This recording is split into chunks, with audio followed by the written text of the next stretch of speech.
شبی مشایخ. سلام، چطوری؟ عالی، حالت چطوره؟ آره لانگ تایم نو خدا رو سی. شکر. خیلی وقته، یعنی خیلی وقته. بعد من الان داشتم قبلشم بهت گفتم فن پادکستتم. بعد هر کی که میآوردی اولین باری که پادکستت اومد بالا اینجوری بودش که محسن، بعد اینجوری بودم که همین همه اینجوری بودم که اینم که هست که خیلی خوب بودش. دلم واسه همه‌شون تنگ شده بود، خودت هم همینطور. به نظرم خیلی کار باحالی داری میکنی و واقعا دمت گرم، واقعا دمت گرم. نیاز داشتیم همچین چیزی رو ما. آره یکم احساس کردم که چیز داریم میشیم، این پاشیدنه باعث میشه خیلی زمان میبره و طول میکشه و خیلی اتفاقای خاص باید بیفته تا یه اکیپ آدمی مثلا یه جا جمع بشن، با هم گور بخورن، شکل بگیرن تا بعد دوباره پخش بشیم. میدونی و این اتفاق 1000 بار تو زندگی ما افتاد. یه بار تو راهنمای دبستان تشکیل دوست و اینا دادیم، اونا پخش شد. از خانوادهمون تشکیل مثلا دوستی دادیم، با هم پخش شد. نمیدونم دوباره میای ایران، دوباره یه سری آدما که باشون کار میکنی دوست میشیم، دوباره پخش شدیم. میدونی یعنی کارمون زیاده، فقط برای اینکه 4 نفر دور خودت باشن و بتونیم با هم زندگی کنیم و تشکیل یه جامعه بدیم هی پخش میشیم. واسه همین فکر میکنم دیگه علاوه بر اون یه چیز دیگه هم اتفاق میفته. ببین اولویتات هم عوض میشه. یعنی من یکی از چیزایی که همیشه خودم میرفت رو مخم اینجوری بودش که آجی چرا من مثلا میرم جلوتر، چرا دوستام عوض میشن، چرا مثلا یه آدمی ندارم از اول زندگیم همینجوری با هم باشه بره جلو فلان و اینا. بعد که رفتم جلوتر دیدم با اینکه اولویتای من یه سری دیگه شد، اولویتای اون آدمه یه سری دیگه بود. یعنی مثلا من یه دوست صمیمی داشتم تو شروین بود، از اول دبستان تا آخر پیش دانشگاه ما با هم بودیم. سر اینکه من کنکور قبول شدم رفتم دانشگاه اون نشد، اصلا دیگه ما هم دیگه ندیدیم و اصلا اون زندگیش رفت یه مسیر دیگه، من رفتم یه مسیر دیگه. اولویت هم تاثیر داره. ببین مثلا تو الان اولویت زندگی ممکنه پروداکت باشه، ممکنه ورزش باشه، ممکنه 1000 تا چیز باشه، ولی با اون آدمی که تا پیروز حال می‌کردی اون الان تو زندگیش یه سری چیز هنوز پارتی کردن اولویتشه. بنابراین تو اینجوری که آقا دیگه فازتو نمیگیره، مثلا نمیتونیم با هم ارتباط بگیریم و مثلا هنوز اون دوستی قدیمی رو داشته باشیم. به جز این شرایط بیرونیه اینا هم هست. ببین اینی که داری میگی خیلی نکته مهمیه و من مطمئنم که خیلی هم با این مسئله دارن کلنجار میرن. چون مثلا من خودم یکی از اتفاقات خیلی خوبی که تو زندگیم برام افتاد این بود که تو بچگی، حالا به واسطه محل زندگی، به واسطه محل درس خوندنم، به واسطه خیلی چیزا، مثلا آدم و دوست دور و برم زیاد بود. یه سری اکیپ بچهای بسکتبال رو میشناختی، یه سری اکیپ بچهای کلاس زبان رو میشناختی، یه سری اکیپ بچهای مدرسه رو میشناختی، یه سری اکیپ بچهای محله رو میشناختی. ما یه سری اکیپ بچهای کانتر داشتیم. آره خب می‌دونی همه چیزی. آره و خیلی از اینا با من از بچگی بودن. میدونی من الان مثلا دوستانی که با من توی کانادا مثلا کسی که از 5 سالگی با هم مهد کودک و دبستان رفتیم، میدونی، یا خیلی از بچه‌ها اینجوری. و من هر باری که برمیگشتم ایران، مثلا من موقعی که من 12-13 سال از ایران اومدم بیرون، ولی هر یه سال یه بار ایران بودم، هر 2 سال یه بار اومدم، یه سالم موندم. مثلا دیدی اومدم ایران اون سری آخرین باری که اومدم 3 سال موندم، مثلا که همین اتفاقای اون و اینا شد و شما با شما آشنا شدم و اینا. نه هر باری که اومدم و رفتم به واسطه اینکه یه بیس و یه سری از دوستای قدیمیم همچنان ایرانن، ولی هر بار که من میرم، مثلا این بحث خیلی جالبه که مثلا هر بار اتفاقا افتاده تو چرا میری یا چرا میخوای بری، من هر بار که برمیگردم و میرم، مثلا شاید یه زمان یه ساله این اختلافشه، خب من احساس میکنم هر بار که من اومدم برگشتم من خیلی عوض شدم. من باورام یه بار از ریشه حتی کنده شده و دوباره از اول ساخته شده. یعنی مثلا دیدی بعضیا مثلا من ممکنه به خیلی چیزا اعتقاد داشته باشم از صمیم قلب، مثلا به داستان خدا، یه چیز دینی، شاید یه باوری که تو زندگیمه، و بعد دوباره همه اینو از هم شکافه، دوباره از اول دوباره ریبیلد شده و من توی یه سیر تکامل خیلی پر نشیبم همش. بعد هر موقعی که من میرم ایران یهو مثلا من یه آدم فوق العاده تغییر کرده ای که مثلا انگار کوبیدن یا رو به از اول ساختنم. من میرم ایران دوباره مثلا میبینم همه چی همونه. میدونی بچه‌ها هنوز دارن تیکه‌های دبیرستان رو به هم دیگه میندازن، کارا همونه دقیقاً. دوباره مثلا یه سر بری شمالی، یه سر بری دور تهرانی، یه سر پارتی کنی به قول خودت، میدونی، و انقدر همه چی فیکسه که من دیگه اذیت میشم. من اینجوریام که باشه قبول، مثلا شاید 10 تا 15 مثلا اونجوری، بعد دوره 20 سالگیت اینجوری، یکم هم شاید ارلی لیتر دیز و اوایل 30 سالگیت هم اونجوری، ولی بس دیگه تا کی میخوای اونجوری باشه؟ و من اینو خیلی دوست نداشتم. یعنی من این رونده که هر موقع برمیگشتم ایرانو میدیدم انقدر ثابت بود که خیلی تو مخم بود این قضیه. ببین نمیتونم بگم فقط ایرانه یا فقط کاناداست. اول از همه این که من اصلا کلا از ایران هیچ وقت بیرون نرفتم، بنابراین اصلا هیچ وقت نمیتونم قضاوت بکنم که بیرون از ایران چه خبره و مثلا آیا اونجا بهتر است یا اونجا بدتر است یا اینجا خوب است، چون هیچ همه ما آدما نسبتی میگیم دیگه. یعنی من اگه تو بندازم توی اتاق سفید سفید سفید که هیچی توش نباشه، تو تازه زمانی میتوانی زندگی رو شروع بکنی که من یه گلدون بذارم تو اتاقه. تو که همه چیز نسبت گاد خوندی، گفتگو با خدا؟ بله چون این مثال تو کتاب گفتگو با خداست. آره دقیقاً دیگه، ما همه چی رو نسبت به اون میگیم دیگه. مثلا میگی فاصلت نسبت بهش انقدر، اندازت نسبت بهش انقدر، فلان اینا. خب ببین من الان اونور هیچ قضاوتی ندارم چون نرفتم که ببینمش که بگم آقا اینور یه چیزه اینورم یه چیزه، حالا این دوتا رو میخوام با هم قضاوت بکنم. اما به نظر من این چیزی که تو میگی فقط ایران و غیر ایران، یعنی به نظر من فقط تو ایران صادق نیست، به آدمه بستگی داره. یعنی به کاراکتر خود آدمه. اگر توی خودش یکی از المانهای توی خودش این باشه که من دوست دارم رشد بکنم و رشد کردنه براش مثلا خیلی عامل جدی و مهمی باشه، این درگیریه رو همیشه داره که آقا من امروزم بهتر از دیروزم باشه و احتمالاً اون دوستای تو اون درگیریه رو ندارن. شاید اولویتی که توی ذهنشون دارن و واسهشون ارزشه اشغال کردنه. شاید اولویتی که دارن کنترل کردن زندگیشونه. شرایط بیرونی و اقتصادی و خیلی از چیزای بعدی که بیرون داره اتفاق میفته نمیتونه کنترل کنه. هنوز یه سری مکانیزم ها مثل شمال رفتن و پارتی کردن و درینک خوردن و فلان و فلان و فلان رو دارد که بتواند با اونها بسازد.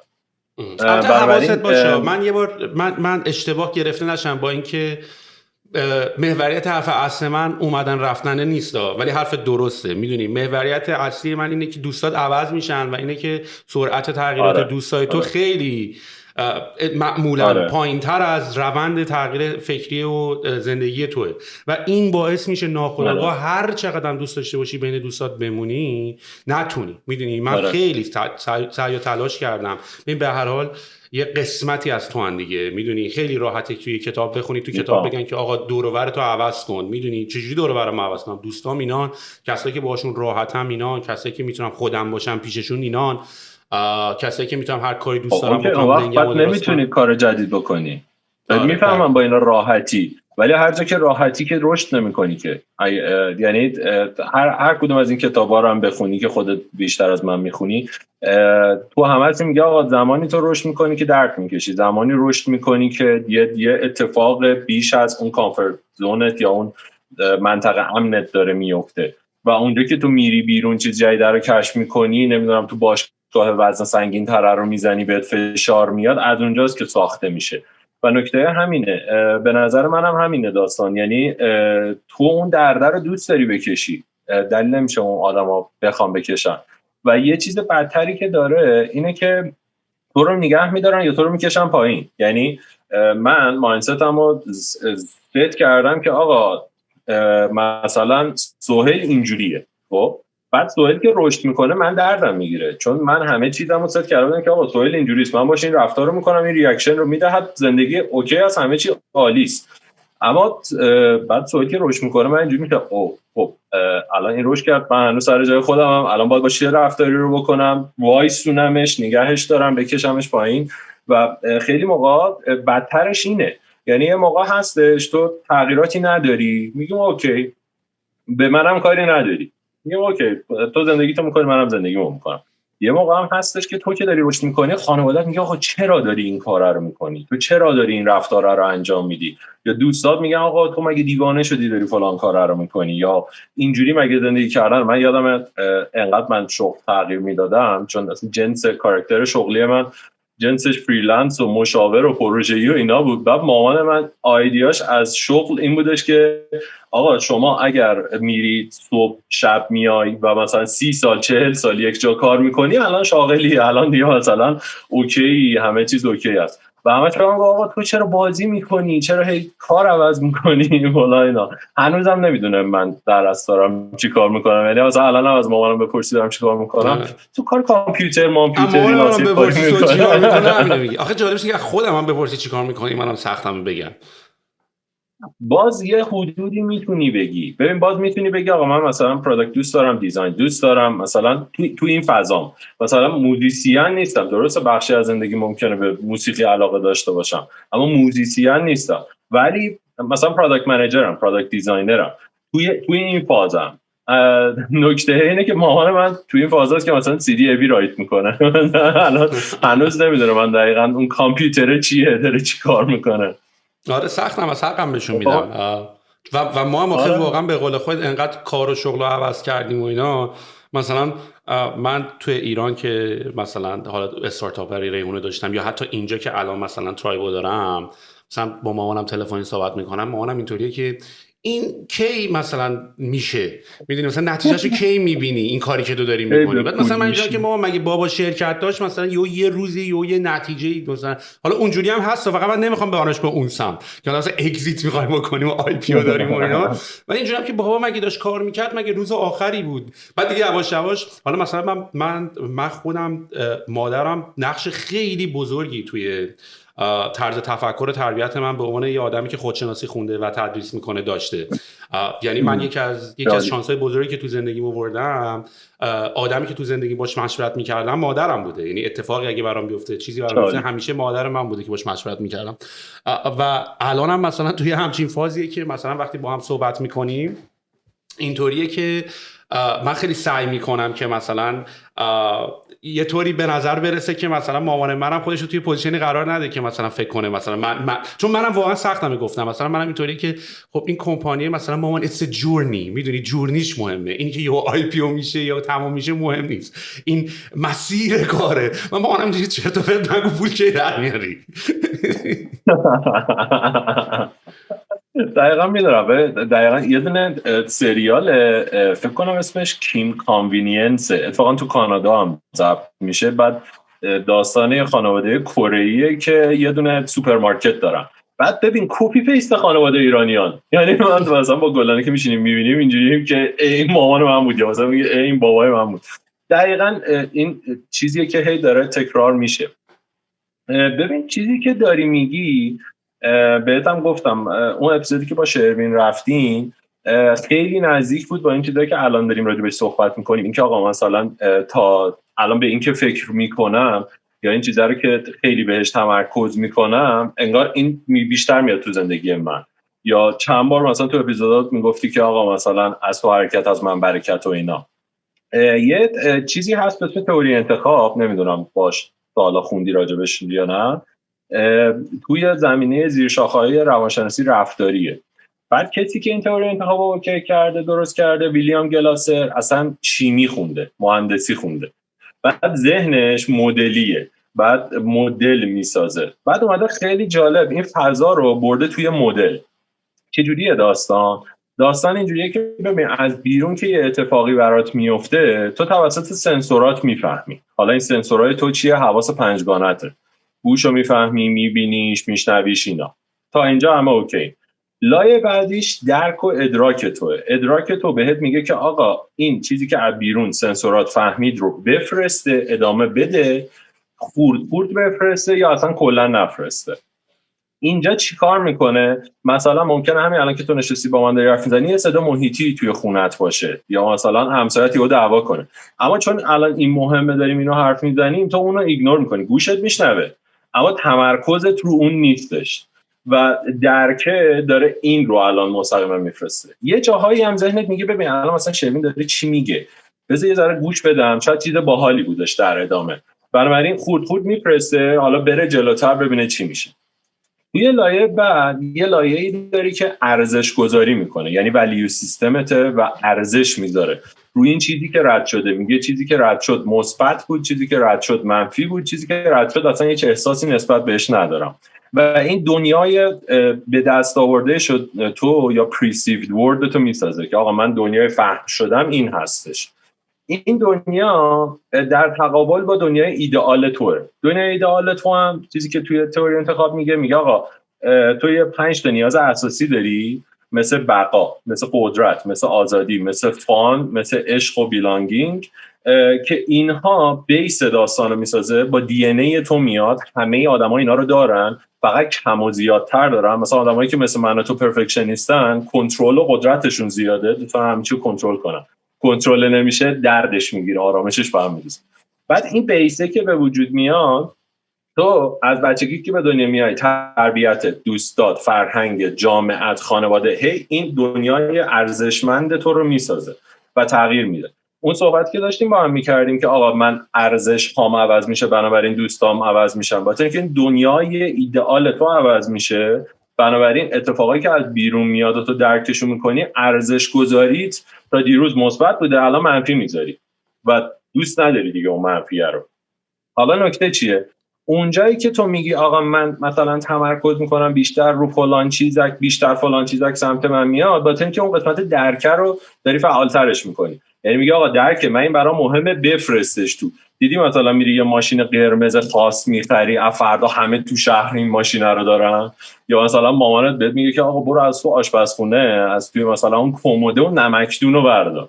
بعد تو ذهنت داری میگه آقا من نمیدونم کجا، تو ولم کن. میری در باز می‌کنی، میگه بابا من نمیدونم این نمکدونه کجاست. بعد میگه که بابا همونجاست، من کوری چشت وات کن، مثلا همون جلوی چشته. بعد میگه بابا نمیبینم، خب مثلا اینا رو میذارن کنار نمیبینی. بعد میاد از جلوی چشت اینجوری برمی‌داره، میگه این چیه؟ و بعد تو اینجوری که آقا من واقعا نمیدیدم. این نیستش که چشت اونجا ندیده، اینه که اون سنسور کار کرده، فقط اون ادراک نفرستاده. یا مثلا دیدی میگن خانم ها رنگ ها رو، اسم رنگ ها رو بیشتر میدونن یا استفاده میکنن. اصلا نکته این نیست که خانم ها بیشتر اینو میدونن، چون نیازشون بوده. مثل طراحا، چون نیازشون بوده، نیاز داشتن که اینو هیچ درک بکنن، بفرستن جلوتر. بنابراین فرق صورتی و پوست پیازی و کالباسی و گلبه‌ای و اینا رو میفهمن. یه طراح خیلی خفنم نگاه می‌کنیم، یا آقا من طیف این صورتی‌ها رو میفهمم فرقاش با هم چیه. همونجوری که یه موزیسیانه یا آهنگ گوش میده، میگه آقا این نوتش جینگول جینگول بود، فلان بود. یا مثلا اون قهوه میخوره، خیلی اهل قهوه است، میگه این تلخ بود، عربیکاش بیشتر بود، آروماش کمتر بود. این اون درک است، یعنی تو اون درک رو داری فعال میکنی. جالب یه تئوری انتخاب اینه که این اتفاق میفته توسط یک چیزی، این تمام رفتاری که تو به وجود میاد توش، توی ادامه سیستمت به بیرون میده، به اسم ماشین رفتار. تو اون ماشین رفتاره 2 تا چرخ جلوش رفتار تو و افکار توه، 2 تا چرخ عقبش احساسات تو و فیزیولوژی توه. توی هر ماشینی تو موقعی که فرمون میدی، چرخای جلوان که فرمون میگیرن و چرخای پشت دنبالش میان. جالبش اینه، میگه آقا تو بر اساس وانس هات فرمون میدی، بر اساس نیت هات فرمون میدی، رفتارت که عوض میشه، فکر و احساس و فیزیولوژیت هم پشتش عوض میشه. برای همین کانسپت‌های باحال اینا رو کجا خوندی؟ ببین تئوری انتخاب یه دونه چیز داره، یه دونه گراف داره. اگه سرچش بکنی تو اون گرافه قشنگ میتونی همه اینا رو ببینی. بعد روی اون گرافه کتاب نوشتن، دیتیل آوردن، فلان اینا. اگر بخوای لینکش و اینا رو میتونم برات بفرستم که شیر بکنی. بعد جالبیش میدونی چیه؟ مثلا دیدی عصبانی طرفت میگه آقا یه لیوان آب بخور، یا مثلا میگه برو موسیقی که دوست داری گوش بده، یا میگه آقا مثلا تا سر کوچه پاشو برو هوا بخوره کلت. داری چی کار میکنی؟ داری یک رفتاری انجام میدی که این رفتار جدیدت اون احساس و افکار رو پشتش میاره و تغییر میده. برای همینه که میگن آقا حال نداری پاشی بری باشگاه، سادهش بکن. اول مثلا تا سر کوچه‌تون برو، برگرد، یه هفته این کارو کن. این رفتاره که تو چک بگیره، کماکان فکر هم چک میگیره، کماکان احساس هم چک میگیره و اونا پشتش میادش. و این چی باحاله؟ چیزی که باحاله اینه که یواش یواش که آدم این کانسپت و اون چیزا رو یاد میگیره، به جای اینکه هی سعی کنه به خودش فشار بیاره که من باید اون کارو کنم، من باید این کارو بکنم، اول باید شروع کنی خودتو بشناسی. میدونی، یا حالا خودتو یا اصلا همین من از چی تشکیل شدم، کی باعث میشه که این اتفاق برای من بیفته، چی باعث میشه که من دوپامین ترشح بکنم، چرا من اینو دوست دارم. اول باید اینا رو بفهمی که بعد بتونی دستتو به اون میوه خوشمزه یا اون غذا چربه نزنی. نمیتونی همینجوری الکی تو هوا بگی من دست به اون غذا چربه نمیزنم. اول باید بفهمی که من این غذا چربه رو چرا دوست دارم بخورم، بعد چه اتفاقی میفته، بعد اون موقع میتونی جلوشو بگیری. نه اینکه همینجوری تو آسمون تو هوا بخوای یه کاری رو بکنی یه کاری رو نکنی، بعد اعصابت از دست خود خورد شه که چرا من ویل پاور ندارم که بخوام جلوی خودم بگیرم این کارا رو نکنم. و توی چرخه معیوب بیفتی که هی خودت شماتت بکنی که آقا اشت چرا من اینو خوردم، چرا این کارا رو کردم. ببین بخشیشونه ها برای تو این انگیزه است، یعنی برای تو اون فهمیدنه یه انگیزه ای میشود که اون کاره برات منطقی تر میشه. برای یکی دیگه ممکنه المانی که انگیزش میشه چیز متفاوت دیگه ای باشه. یادمه مثلا توی یکی از اپیزودات راجع به این حرف می‌زدی که آقا همه چی رو باکس نکنی. همونجوری که مثلا آقا تو موقعی که پروداکت می‌خوای درست بکنی میگه آقا محصول داخلی B2C B2B سافر هاردور نمیدونم صنعتش چیه، بعد کمپانی کوچیکه کمپانی بزرگه، بیسان همه اینها گرفته هیچی، استراتژی چیه، ویژن چیه، من تمام اینا رو فهمیدم، حالا منابع چیه، آقا چقدر نیرو داری، چقدر بودجه داری، تمام اینا حالا میتونم بگم آقا استراتژی محصولت این است. ولی من هیچ وقت نمیتونم بیام یه رسیپی به همه بدم که آقا این رو به عنوان استراتژی محصول انجام بدی تمام است. همون جوری که هیچ رسیپی به هیچ آدمی نمیتونم بدم که آقا اگر میخوای ویل پاور تو خودت درست بکنی برو فلان کارو بکن. اما میتونم مدل رفتارشو بفهمم.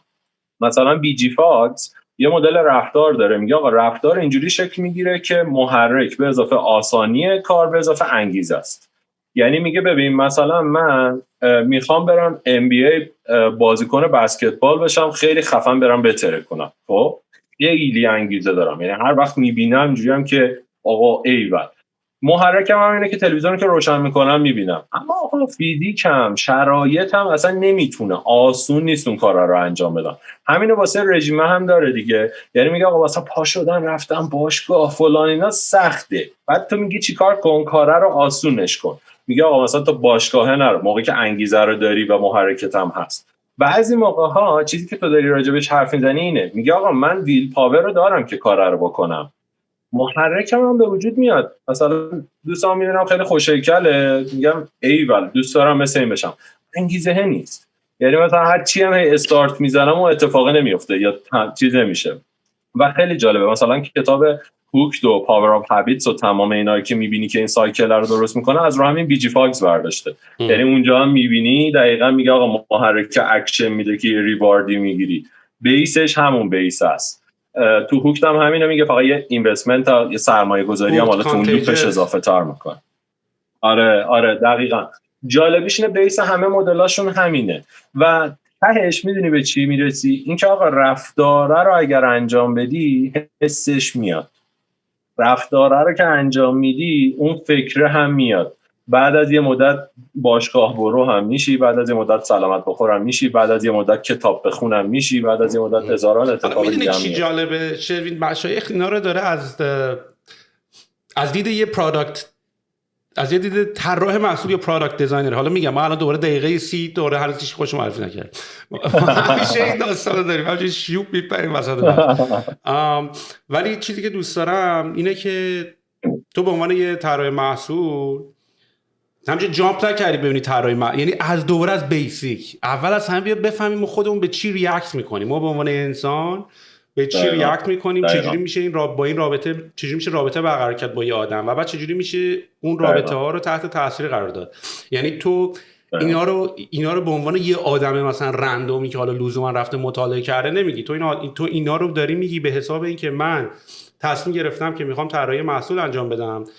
وقتی تو یه محصولی میسازی این محصول اثر روانی روی طرف مقابلم داره، من یه سری اهداف دارم که میخوام پروداکتم طی کنه و تو مجبور میشی که انسانا رو استادی کنی در حقیقت. یعنی برای اینکه تو حتی یه پیانو بسازی، یه سافتور بسازی، اولین کاری که باید بکنی اینه که اصلا باید ببینی رفتار آدما چیه و دوباره شاید برمیگردم. من همیشه به این لوپ این که میگم چرا استارتاپ ها رو دوست دارم، شاید حتی من چرا پروداکت رو دوست دارم، به خاطر اینکه به واسطه طراحی کردن محصول اول باید خودتو بفهمی که من خودم با چی ارتباط برقرار، من خودم با چه ابجکتی ارتباط برقرار میکنم و از اون ابجکت چه انتظاری دارم و دوست دارم چه جوری باشه، و بعد میافتی تو طراحی محصول و بعد تو طراحی محصول میافتی تو استارتاپ و بعد میافتی تو بیزنس و بعد همینجوری دیگه این میافتی روی این قضیه دامینویی که همه چی رو باید دیگه یواش یواش بفهمی. ولی شروین اصلا اول از همه که چه عرض کنم، ولی وسط از همه آره یه بایو میدی که کی هستی، چی هستی، چندی با خودت. ببین من کارمو اصلا از فضای نرم افزار باطر رشتم شروع کردم، بعد رفتم توی زمینه شبکه که شروع کردم کار کردن، یه ذره که رفتم جلوتر دیدم اصلا دنیای من نیست. یعنی تهش یه سیستمی رو درست میکنی میگن اوکی یا اوکی نیست و اونقدر دوستش ندارم. دوست دارم مثلا تغییری که میدم و بفهمم، احساس بکنم، داشته باشم. بنابراین اومدم توی زمینه وب دیزاین. اون موقع یو آی و یو ایکس و نمیدونم این چیزا نبود، بهش گفتیم وب دیزاین، یعنی فرانت خودت میزدی، بک خودت میزدی، دیزاین خودت میزدی، همه کارا رو خودت میکردی. رفتم دوره‌های مشترک فنی CIW رو گذروندم. همون استاد همونجا منو به یه جایی به اسم زمان گرافیک معرفی کرد. شروع کردم کار در از وب دیزاین رو انجام دادم. بعد از مثلا 2 سال اینا تقریبا شدم هد بخش دیزاینمون.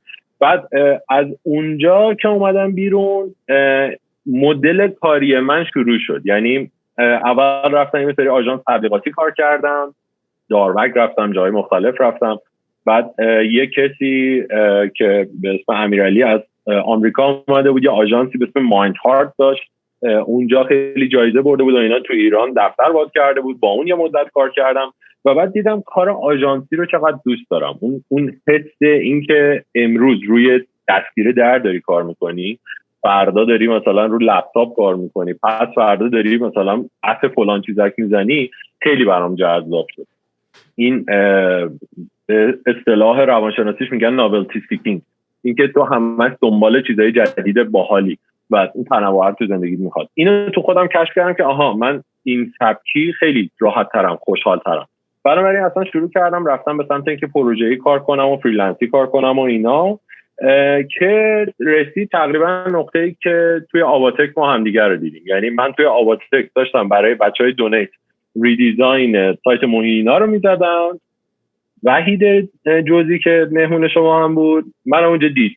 بعد آقا تو داستان چی کار می‌کنی و اینا؟ گفتم آره مثلا الان کار یو آی می‌کنم و مثلا یو ایکس هم تازه شروع کردم و دارم میخونم و یه مثلا از اون برم داشتم مسترم و توی ام بی ای میخوندم.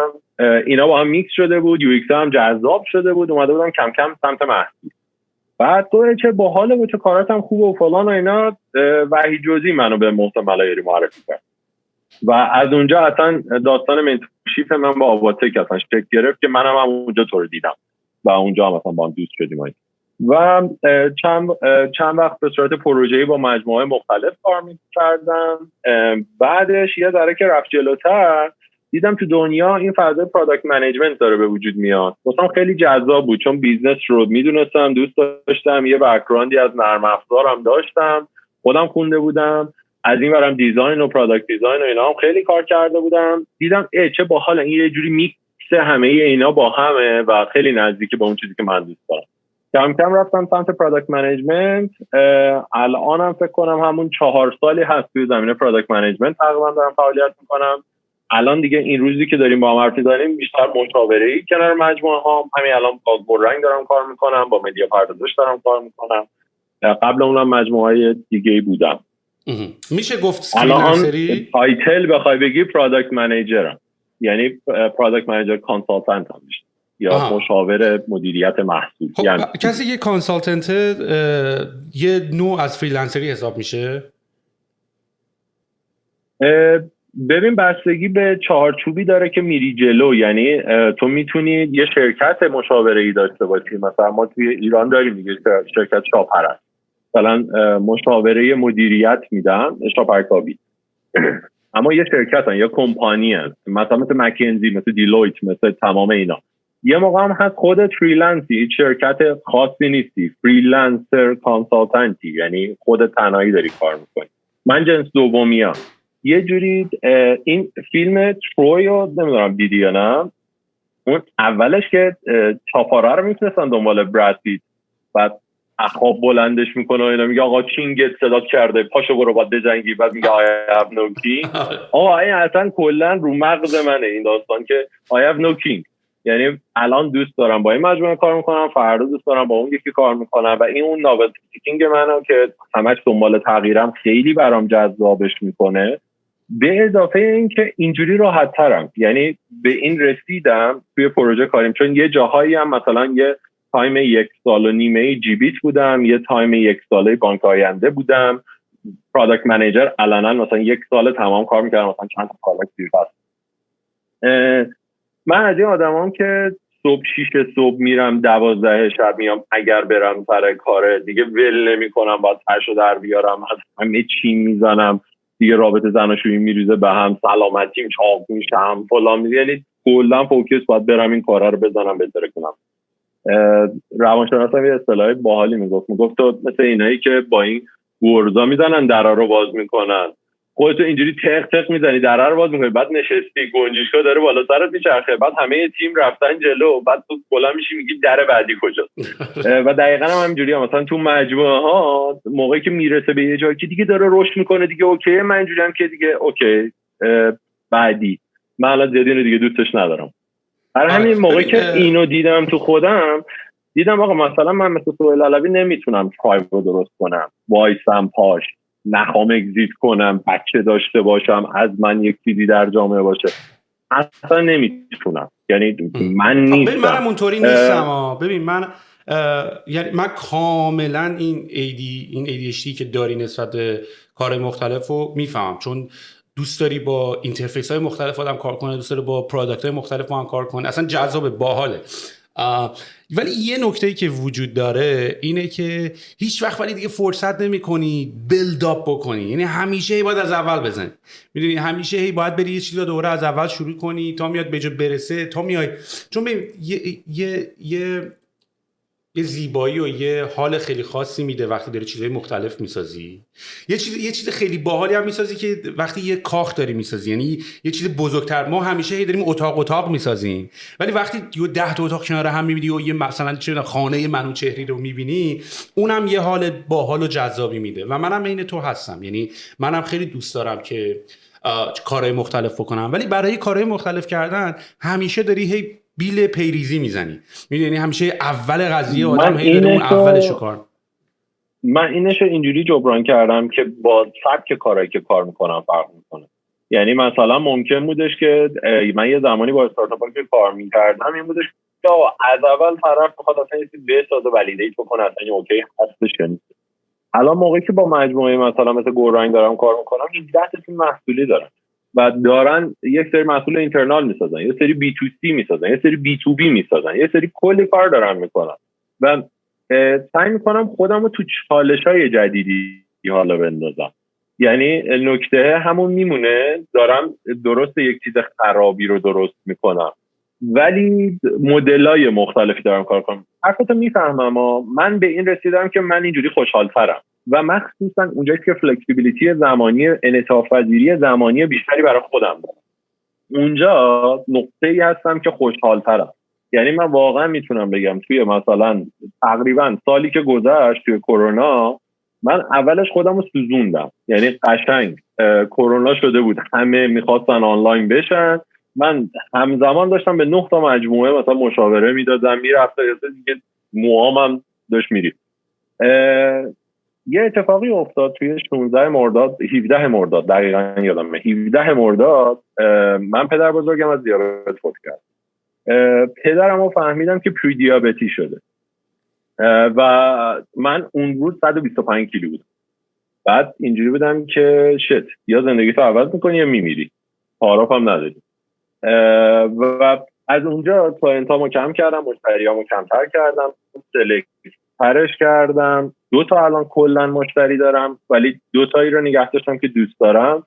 تدریس که همیشه دوست داشتم و به کارم اضافه کردم. هر روز صبح بلند میشم میرم باشگاه، ورزشمو دارم، رژیممو دارم و الان خیلی خوشحال‌ترم، چون الان هم سلامتیمو دارم، هم مدیتیشنمو انجام میدم، هم هر روز کتابمو میخونم و مقاله و مطلب و فلانم و اینامو میخونم، هم درس دادنه که دوست دارم که مثلا اینو یاد میگیرم برم به همه بگم به همه یاد بدم و دارم، هم کار مشاوره‌ای خودم و محصولمو دارم میسازم و انجام میدم و واقعا خوشحال‌ترم.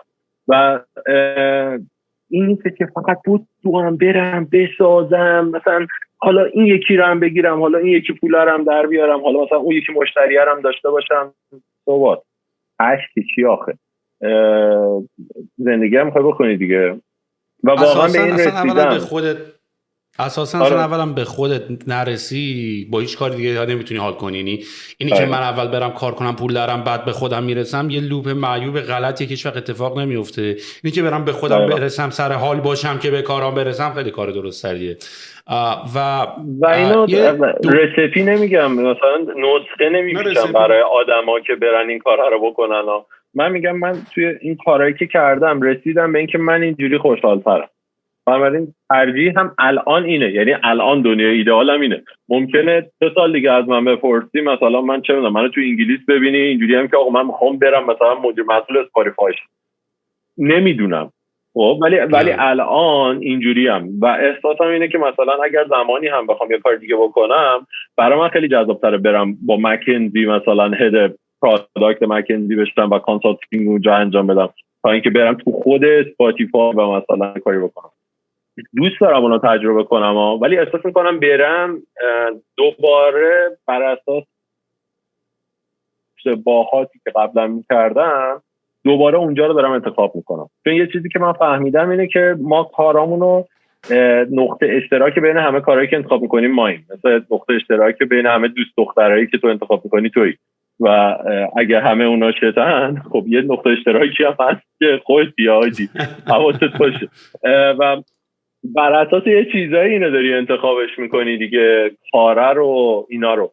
و آیا واقعا داری کاره رو انتخاب میکنی که بری اونجا ثابت بکنی که مثلا اون بچه خوبه ای، کاره رو بلدی، بقیه بهت احترام میذارنه، واسه چی داری میری این کاره رو میکنی؟ واقعا داری به سمت اون هدفت میری؟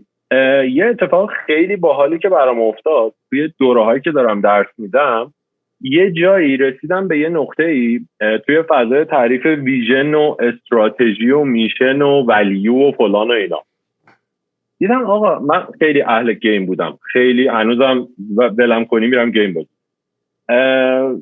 دیدم چقدر شبیه گیمه. یعنی مثلا این ویژنه علنا اون اژدها است که اول بازی نشونت میده باید بری بکشی، ولی اول بازی قدرت نداری، شمشیر نداری، مثلا سوپر پاور نداری، نمیدونم زره ترکیده، نمیتونی بری اون ویژن رو بزنی.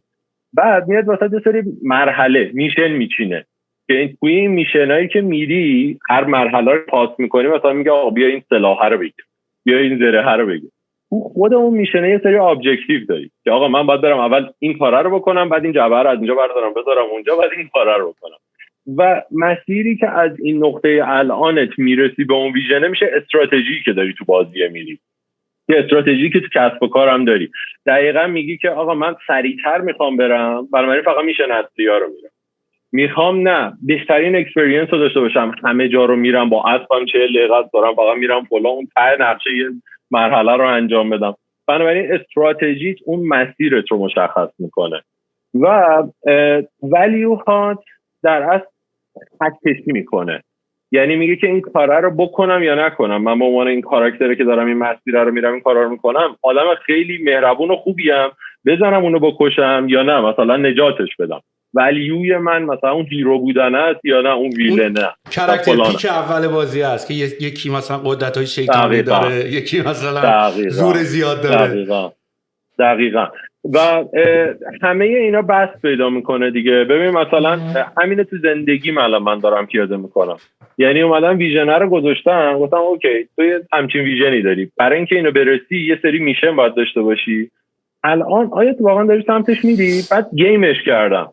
اوکی الان میشنت چیه؟ میشنت اینه که مثلا 125 کیلو بشی یه وزن سلامت. میشنت الان اینه. ابجکتیواش خورد چیه؟ مثلا اینجوری این کار کنی، این کار کنی، غذای بهتر بخوری، ورزش بکنی، فلان بکنی، خوابتو درست کنی و این فقط توی بیزنس نیست، تو زندگی قشنگ میتونی اپلایش کنی، یعنی قشنگ بیاریش تو زندگیت، ازش استفاده کنی و خیلی اتفاقای باحالی میفته. ببین اصلا چه این حرف گیمو که زدی، من فکر کنم قضیه تقریبا همش یه جورایی آخرش به همون ختم میشه.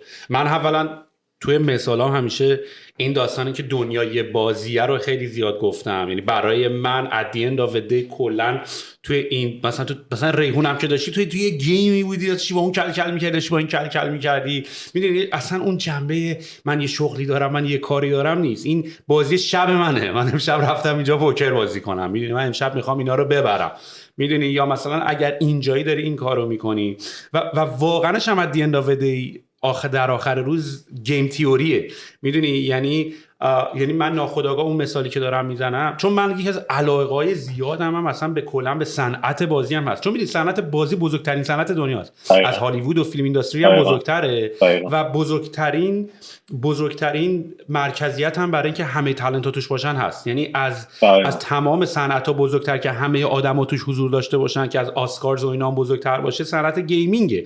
چون تو صنعت گیمینگ نه تنها تمام اون برای بچه‌ای که نیازن که تو فیلم بسازی، یعنی از ادیتور و تدوینگر و نمیدونم دوبلور و صداگذار و موسیقی متن اینا همه رو که تو بازی داری، هیچ تو یه مهندس و نمیدونم گیم انجین دیزاینر و فیزیک و همه اونا رو هم داری. یعنی ساختن بازی دیگه قول آخره دیگه. مثلا میخوای یه کاری بکنی خیلی قول بازی هستی، گیم دیزاینه. چون همین شاتل هم تو بخوای هوا کنی، آخرش باید تمام این 3D آبجکت‌ها رو باید سیمولیت بکنی که آقا چی یعنی باید بازیه رو بسازی بعدش باید بیای مثلا حالا بگی آقا من تو دنیای فیزیکلی دارم اینو لانچش میکنم. ولی مثلا همین الان که این روور هم دوباره فرستادن مارس، یارو یه بار مثلا این بازیه رو ساخته دیگه، همه‌شو درست کرده، لانچ کرده، 100 بار سیمولیت کرده تا رفته مثلا. و قوانین بازی رو یاد گرفتن خیلی جالبه. و یکی این نکته گیمه خیلی مهمه که داری میگی، یه نکته که چند وقتی خیلی وقته ولی یه بدبختی که این دنیا آموزش داره اینه که هر چپتر رو که میخونی و میری چپتر بعدی، از یه انگار اون چپتر رو یاد گرفتی داری میری چپتر بعدی، میدونی. و اینقدر حجم مطالب و اینا زیاده که تو بعضی موقع مثلا یه سری چیزا رو باید تکرار کنی، اصلا قدیمی نمیشه. مثلا اینی که تو مثلا داری میگی آقا اول بازی میاد میشینه بهتون قول آخره رو نشون میده، یه جورایی همون بحث مثلا وایه است، چرا داری این کارو میکنی، یا مثلا همون سایمن سینک که میاد میگه چرا. و بعد من و تو مثلا به عنوان یه سری آدم مثلا این موضوع چرا رو مثلا شاید در بچگی مثلا یه بار مثلا توی استیو جابز و اینا مثلا دیدیم که مثلا دوست داره پروداکت خیلی خوب دوست داره، توی مثلا تو آدمای مختلف دیدیم.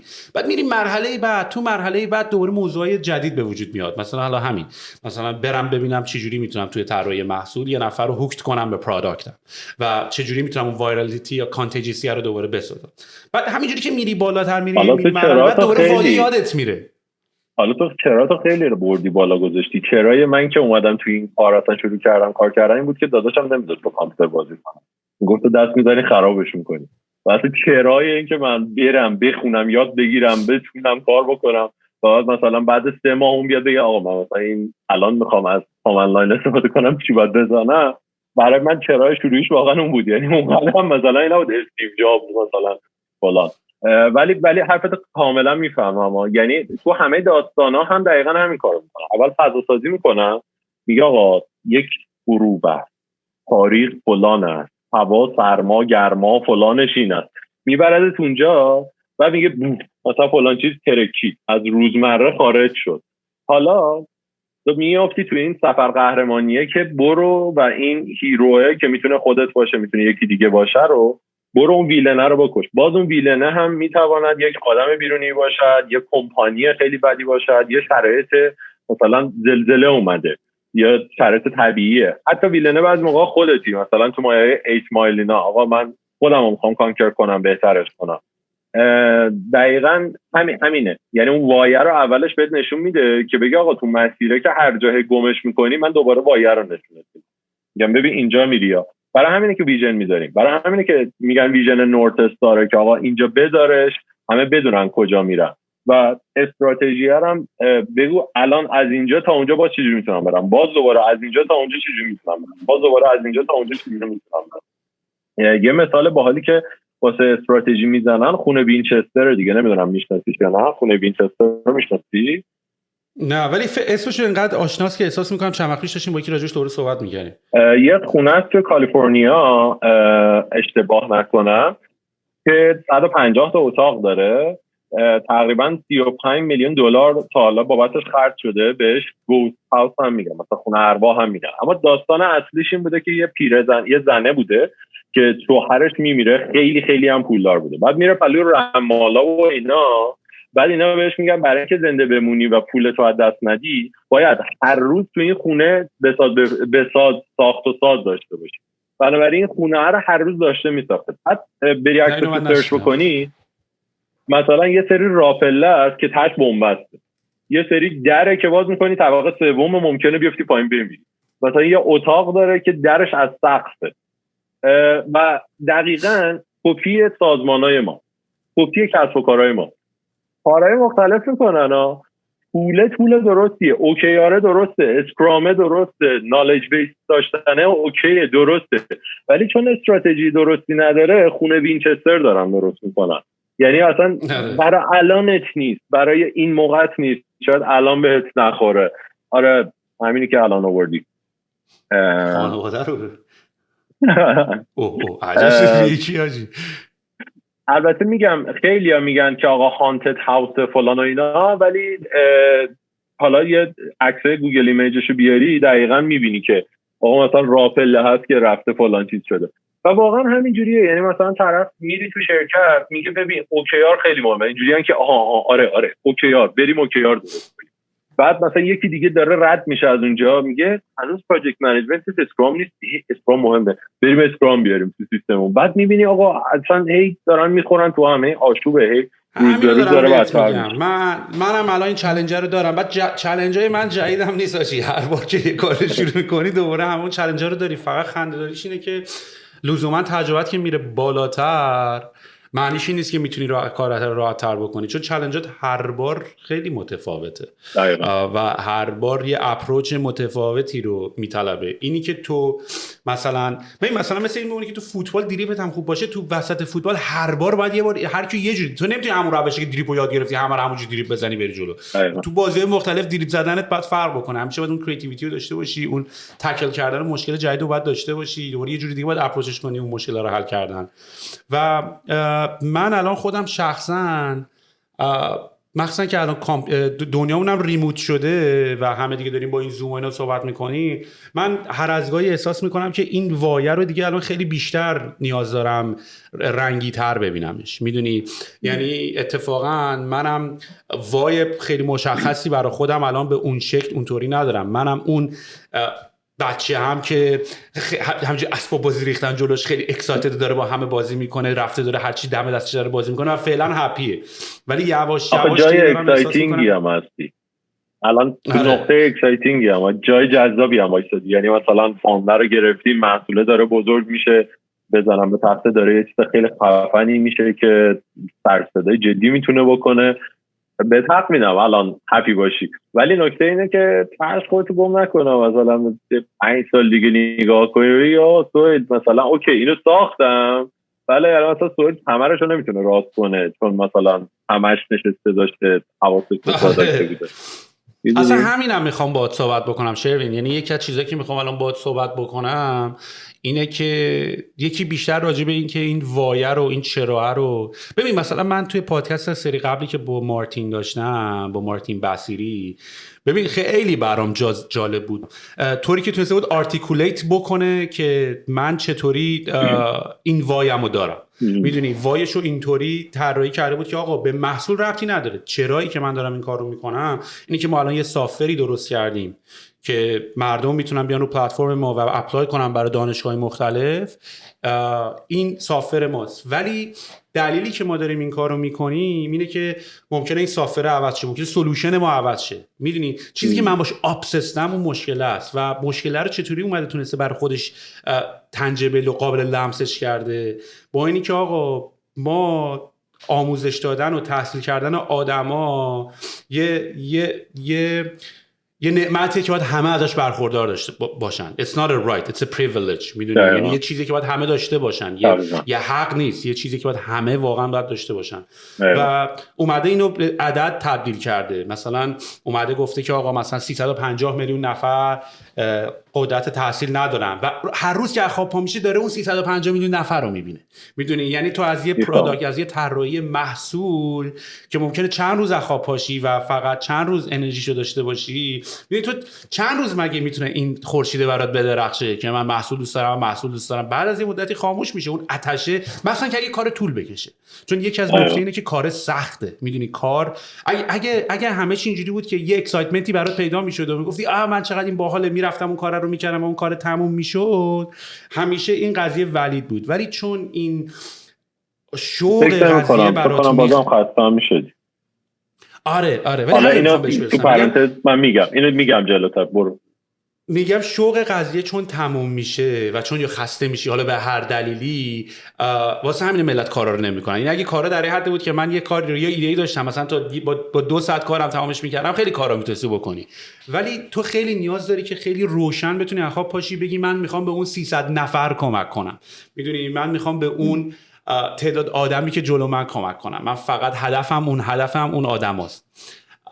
و این باعث میشه که تو خیلی راحت بتونی از خواب پاشی و یه سری کارا رو بکنی. یعنی مثلا من داشتم ببین من یه چند وقتی حالا درسته که ایلان ماسک الان خیلی تو اخبار و تو نیوز و نمیدونم تو ایناست، ولی خب اینا آدمای متفاوتی هستند. یعنی مثلا استیو جابز با ایلان ماسک آدم متفاوتیه. یعنی شناخت کاراکتر اون و شناخت این که چرا استیو جابز اون کارا رو میکنه و بعد شناخت ایلان ماسک و بعد شناخت جف بیزوس، اینا خیلی آدمای جالبی ان برای بررسی. میدونی که اینا چیه که هر کدومش هم یه جوریه جالبن و هر کدومش اصلا واقعا هم شبیه هم نیستن، شبیه هم نمیخوان باشن. میدونی یعنی هر کدومشون یه جوری باحاله. میدونی هر کدومشون یه قسمتی رو رفته. و من وقتی نگاه میکنم مثلا ایلان ماسک الان، حالا جدا از این که الان خودشو خیلی ریلیونت داره میکنه هر روز تو اخبار، چون اینا بازی پی آر هم اینجوری یاد گرفتن دیگه. in order to make change، بخوای کار بزرگی بکنی باید بتونی پلتفرم خودت هم برای صحبت با آدم‌ها داشته باشی و بتونی حرفتو بزنی. الان یه جوری دیگه ایلان ماسک مثلا اینطوریه که آقا من میگم بیت کوین باید مثلا بشه پول. میدونی یعنی با حرف یهو مثلا میتونه قضیه رو اول کنه. که اینم حالا کانسپت جالبی الان نمیخوام بازش بکنم، ولی اون کاری که دارن میکنن اینجوریه که کی گفت طلا اصلا باید مثلا چیز اکونومی باشه؟ بیت کوینه اصلا. میدونی مگه طلا چقدر تو پشتوانه و دلیل و ریزن داشتی که مثلا الان ما اونو به چیز به رسمیت شناختیم. الان من دوست دارم بیت کوین رو به رسمیت بشناسم، بعداً هم میتونم مثلا بعداً اگه ماشین من خواست ترانزکشن اطلاعاتی داشته باشه مثلا بین تسلا و بیت کوین، حالا وارد اون نمیخوام بشم، ولی یه چیزی که میخوام بهش برسم اینه که ببین تو وقتی شاتل داری لیترالی داری میفرستی فضا، تو وقتی واقعا داری راکت هوا میکنی، تو خب ممکنه از خواب پاشی هر از گاهی همینطوری باشه که چرا من دارم این کار میکنم، مثلا من چرا دارم این کارو میکنم. بعد من چند وقت پیش که دوباره مثلا این اسپیس روور داشت میرفت فضا و اینا، خب ببین مثلا اون حالا ناسا که داره اون کارو میکنه، میدونی یه گاورمنت که داره کاستشو داره از گاورمنت داره میده، خیلی هم بیشتر به خاطر مثلا میلیتاری دارم میگه که آقا ما قدرت میلیتاریمون انقدر زیاده، اگه ما میتونیم مثلا چه میدونم شاتل ببریم هوا بذاریم رو مارس و بذاریم رو مریخ، دیگه ببین تو دیگه با من صحبت نکن رو کره زمین میخوای با من کلکل بکنی. همیشه کلکل مثلا بحث چیزی اینطوری بوده دیگه. و بعد یه شرکت پرایوت میاد مثلا مثل ایلان ماسک، مثلا پرایوته، بعد داره واسه خود شاتل میذاره هوا، بعد این یه قرون دوزار هم که نیست. بعد من خیلی سوال شد که آقا این بزنس مدل اسپیس ایکس چیه؟ یعنی به هر حال این پول از کجا داره در میاره که داره اینا رو فاند میکنه و داره دونه دونه شاتل، هر شاتل یه واسه خودش 100 میلیون 200 کلی خدا تومن هر شاتل که داری هوا میکنی. و بعد رفتم پی این قضیه که ببینم ایلان ماسک بیزنس مدلش چیه.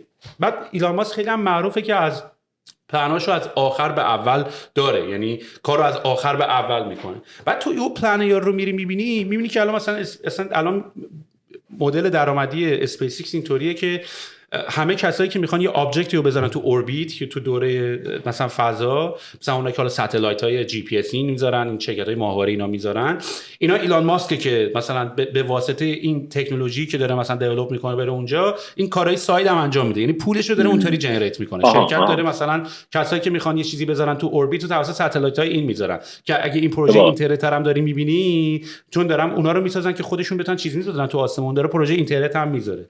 بعد یواش یواش مثلا مثلا میبینی اصلا همه این کارا وصله به هم. یعنی مثلا میبینی تسلا رو هم اگه داره به خاطر اینکه دارن روی تکنولوژی باتری که ببین تو به واسطه اینکه اسپیس ایکس رو داری تونستی تسلا بزنی، یعنی به واسطه اینکه تو داری روی یه باتری عظیم و جثه که برای آینده تو مریخ بتونن مثلا خودشون برق جنریت بکنن، چون تو داری ریسرچ تو ابعاد اکس داری وایو الان برای ماشین تو تسلا درست میکنی. بعد میبینی یه برنامه خیلی بلند مدتی داره یارو. مثلا اینجوری صبح خواب پاشو بگی حالا بریم شاتل عمل کنیم، بعد اگه 3 تا شاتل نشد بگه دیگه نمیکنیم. میدونی یا نمیشه بیخیالشیم.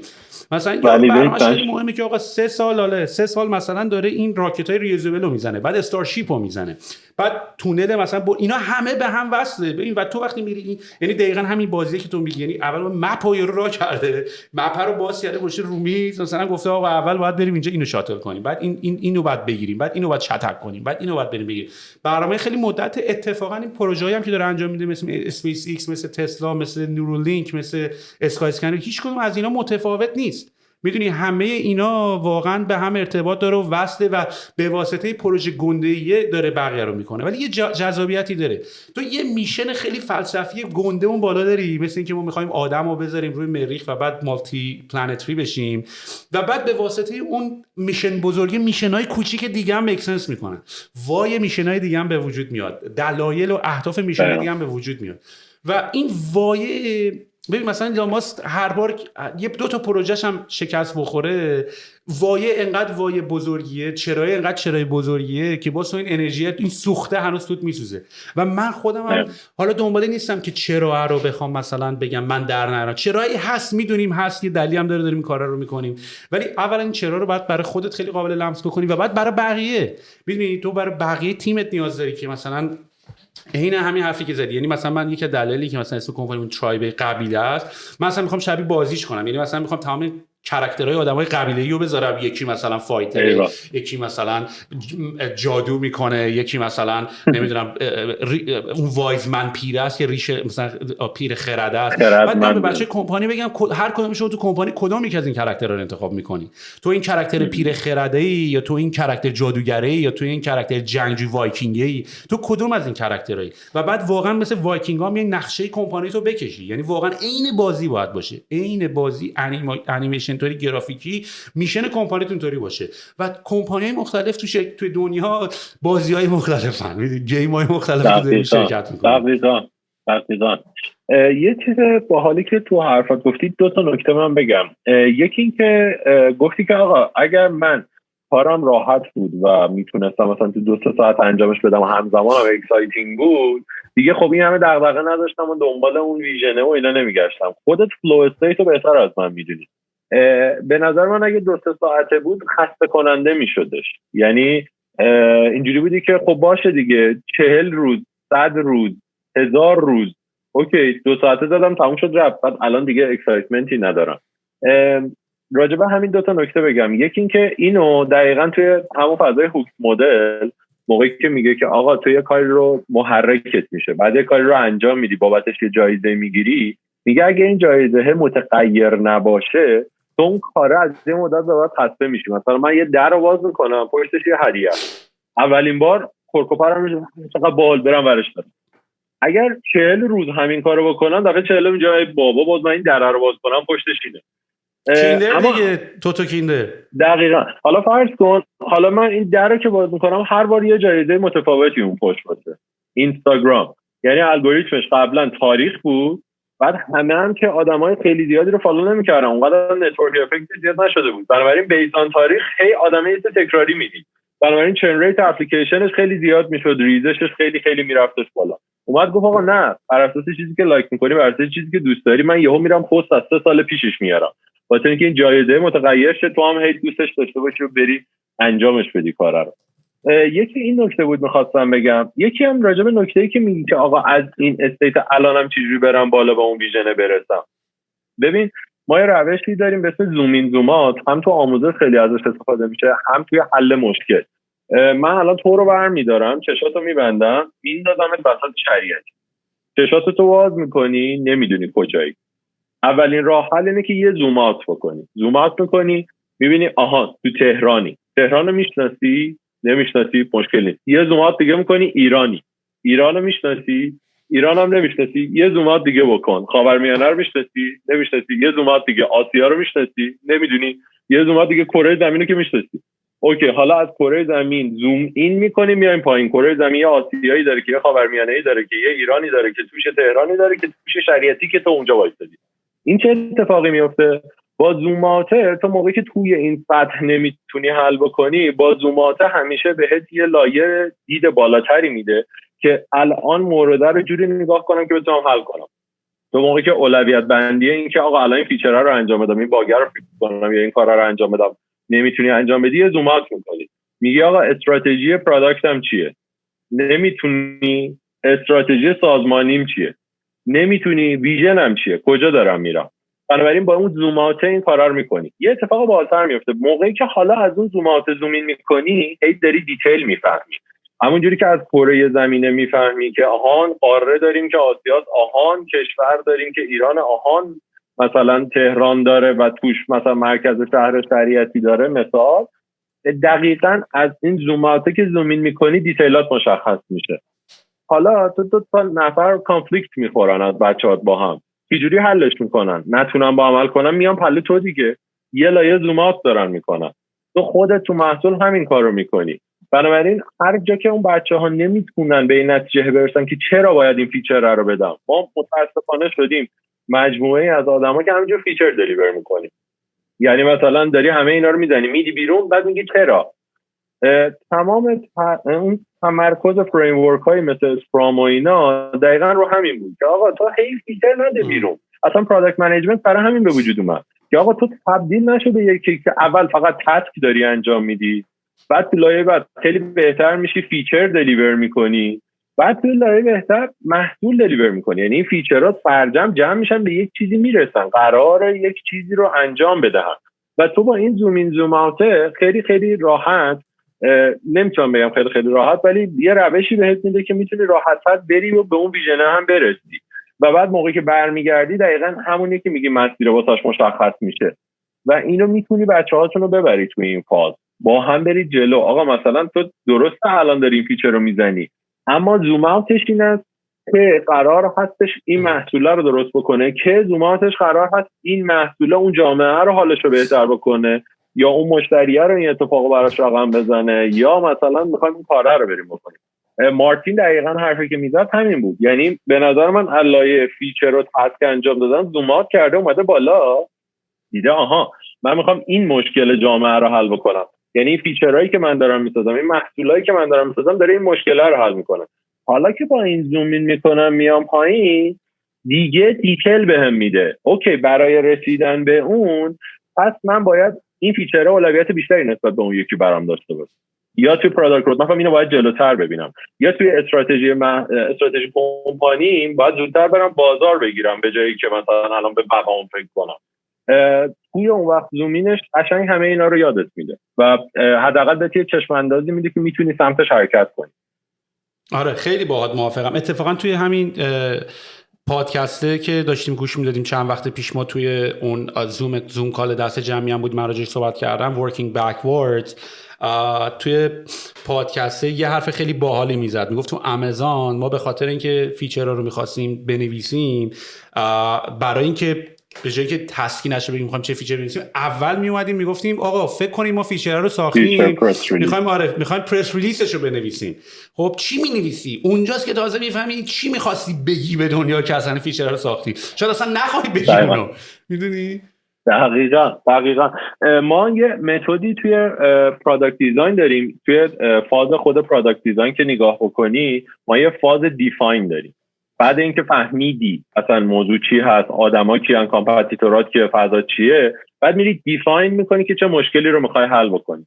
ما اونجا متدهای مختلفی داریم که این دیفاین رو انجام میدن.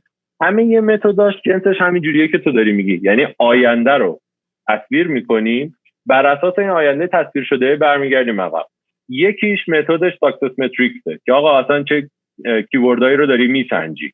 خب یکی دیگهش دیزاین پرینسیپله، این که آقا من مثلا چه دیزاین پرینسیپلی دارم، مثلا گوگل میگه آقا less is more، بنابراین من هر آنچه محصولی درست میکنم بهتون این less is more دارم میرم درست میکنم. یکی دیگهش دقیقاً همین روشی که تو داری میگی، فیچر پرس ریلیز یا بهش چیز هم میگن جعبه محصولی هم میگن. میگه آقا مثلا فرض کن محصول داری میدی بیرون، روی این جعبهش چیا میزنی، چه فیچریشو میگی، چه چیزیشو میکنی تو چشم مشتری، میگه آقا مثلا این از کامپتیتور هم بهتره، این فلان تره. و دقیقاً حرفت درسته. یعنی یکی از فضاهایی که ما دیفاین میکنیم آقا ما مثلا 40 تا مسئله داریم میخوایم حل کنیم، کدوم انتخاب کنم؟ دقیقاً این هست که کجا میخوای برسی. نمیدونم کتاب آلیس و در سرزمین عجایب و اینا رو خوندی یا کارتونش دیدی یا نه. یه جا هست این به دورایی میرسن، بعد از خرگوشه میپرسه آقا راست برم یا چپ برم. خرگوشه برمیگره میگه کجا میخوای بری؟ میگه نمیدونم. میگه خب فرقی نداره کجا میخوای بری، کدوم انتخاب کنی. دقیقاً موقعی که ندونی کجا میخوای بری که آقا که فرقی نداره که چی بسازیم، کدوم مشکل رو حل بکنیم. دقیقاً واقعا فرق یعنی واقعا سواله. ببین خیلی اینا بیسیکن ولی واقعا اینا رو بنویسی بزنی روی دیوار که هر بار اینجوریه که مثلا خود بپرسی چپ میخوام برم رو راست، کجا میخوای بری، که اگر مثلا سوالت این بود که نمیدونم خب پس هر کدوم دوست داشتی برو، میدونی. ولی و این همون حرفیه که تو داشتی با سلما، اگه اشتباه نکنم با سلما میزدی، اون فلاینگ ویل کتابش رو که معرفی کردین، دقیقا اونم همین رو داره میگه دیگه. میگه آقا چیزی رو انتخاب بکن که این ویلت کماکان به چرخه، چوب لا چرخش نکن. باز همین جواب دادن به همین سوال است که اوکی این منو به اون سمت میبره یا نه. هر کی اومده از دیدگاه خودش این موضوع رو گفته، یه اصطلاح و یه اسمی هم روش گذاشته.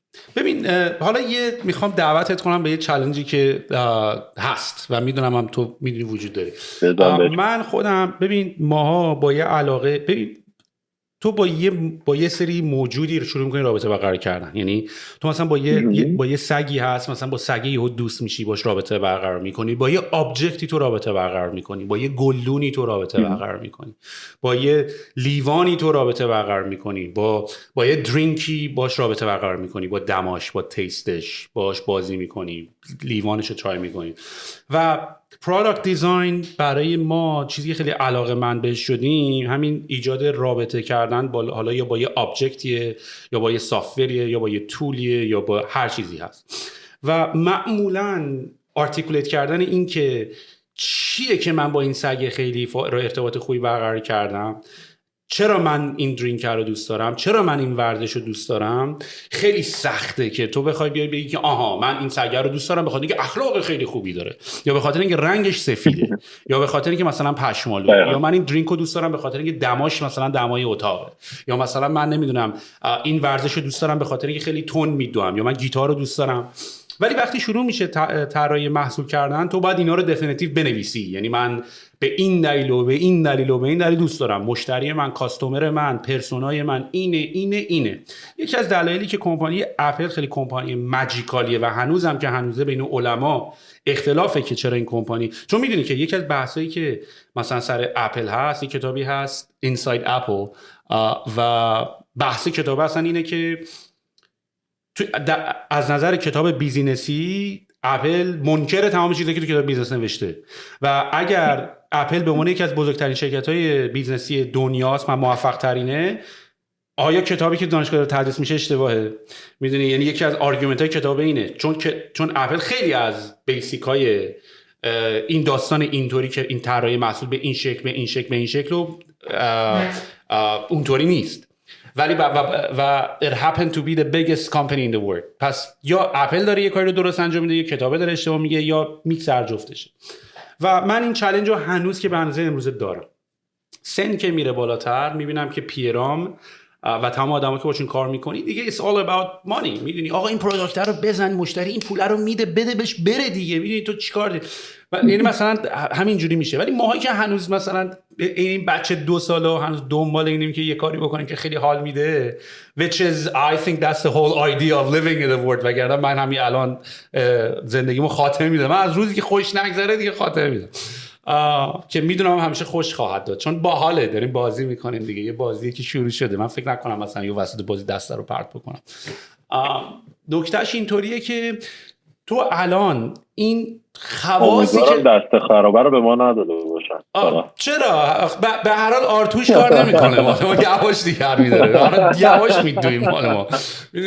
ولی نکته قضیه اینجوریه که میخوام این سوال ازت بپرسم که توی طراحی محصول تو این دوره زمونه که داره میگه آقا بیا پرسوناتو تعریف کن، برو با مشتریت صحبت کن، بیا ای بی تست بکن، اون ماجیک تریک، اون داستان، اون خاصیته که من نمیتونم خودمم بگم که چرا من با این سگ بیشتر حال میکنم یا چرا من این لیوانه رو دوست دارم. چون تو این لیوانو میگیرید، مثلا من الان همین لیوانی که دستمه، من این لیوانه رو خیلی دوستش دارم. خب یعنی مثلا من چایمو تو این لیوان میریزم، یعنی تو لیوانی که چای مال چاییه و تو میتونی آبجکت رو بگیری دستت نمیریزم، به خاطر اینکه نمیدونم نکته این شیشه این حرارت الان آب یخو خیلی اصلا حال میکنم، مثلا چشم میبندم این یخی که رو دست من داره یا داغی چای رو به من انتقال میده.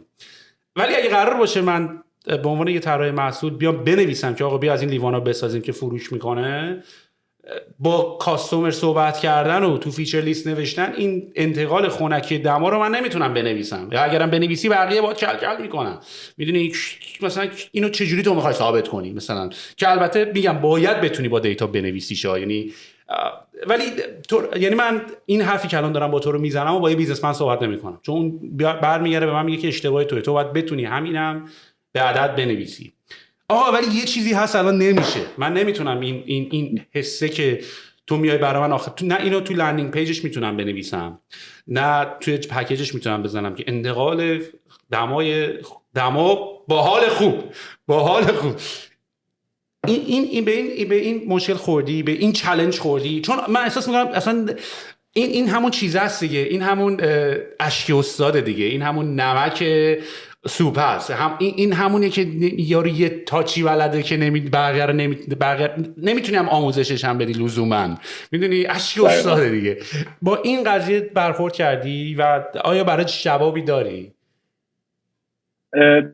ببین فازی که تو داری بهش نگاه میکنی اون من توش خیلی زیاده. راهی که من بهش رسیدم اینه که اون منه رو از توش بکشی بیرون. یعنی موقعی که مثلا به پرسونای نگاه میکنی یا داری نگاه میکنی که آقا اصلا این حال میکنه باهاش یا نه و داری محصول تو اسکیل اپل میدی بیرون، نمیدونم واقعا استیو جابز میمده میگفت آقا من با این حال میکنم یا واقعا میرفته کاربرا رو میفهمیده. ولی مثلا ما پرسونا که درست میکنیم دو حالت پرسونا داریم. ولی من یه چیزی رو مطمئنم، بگو.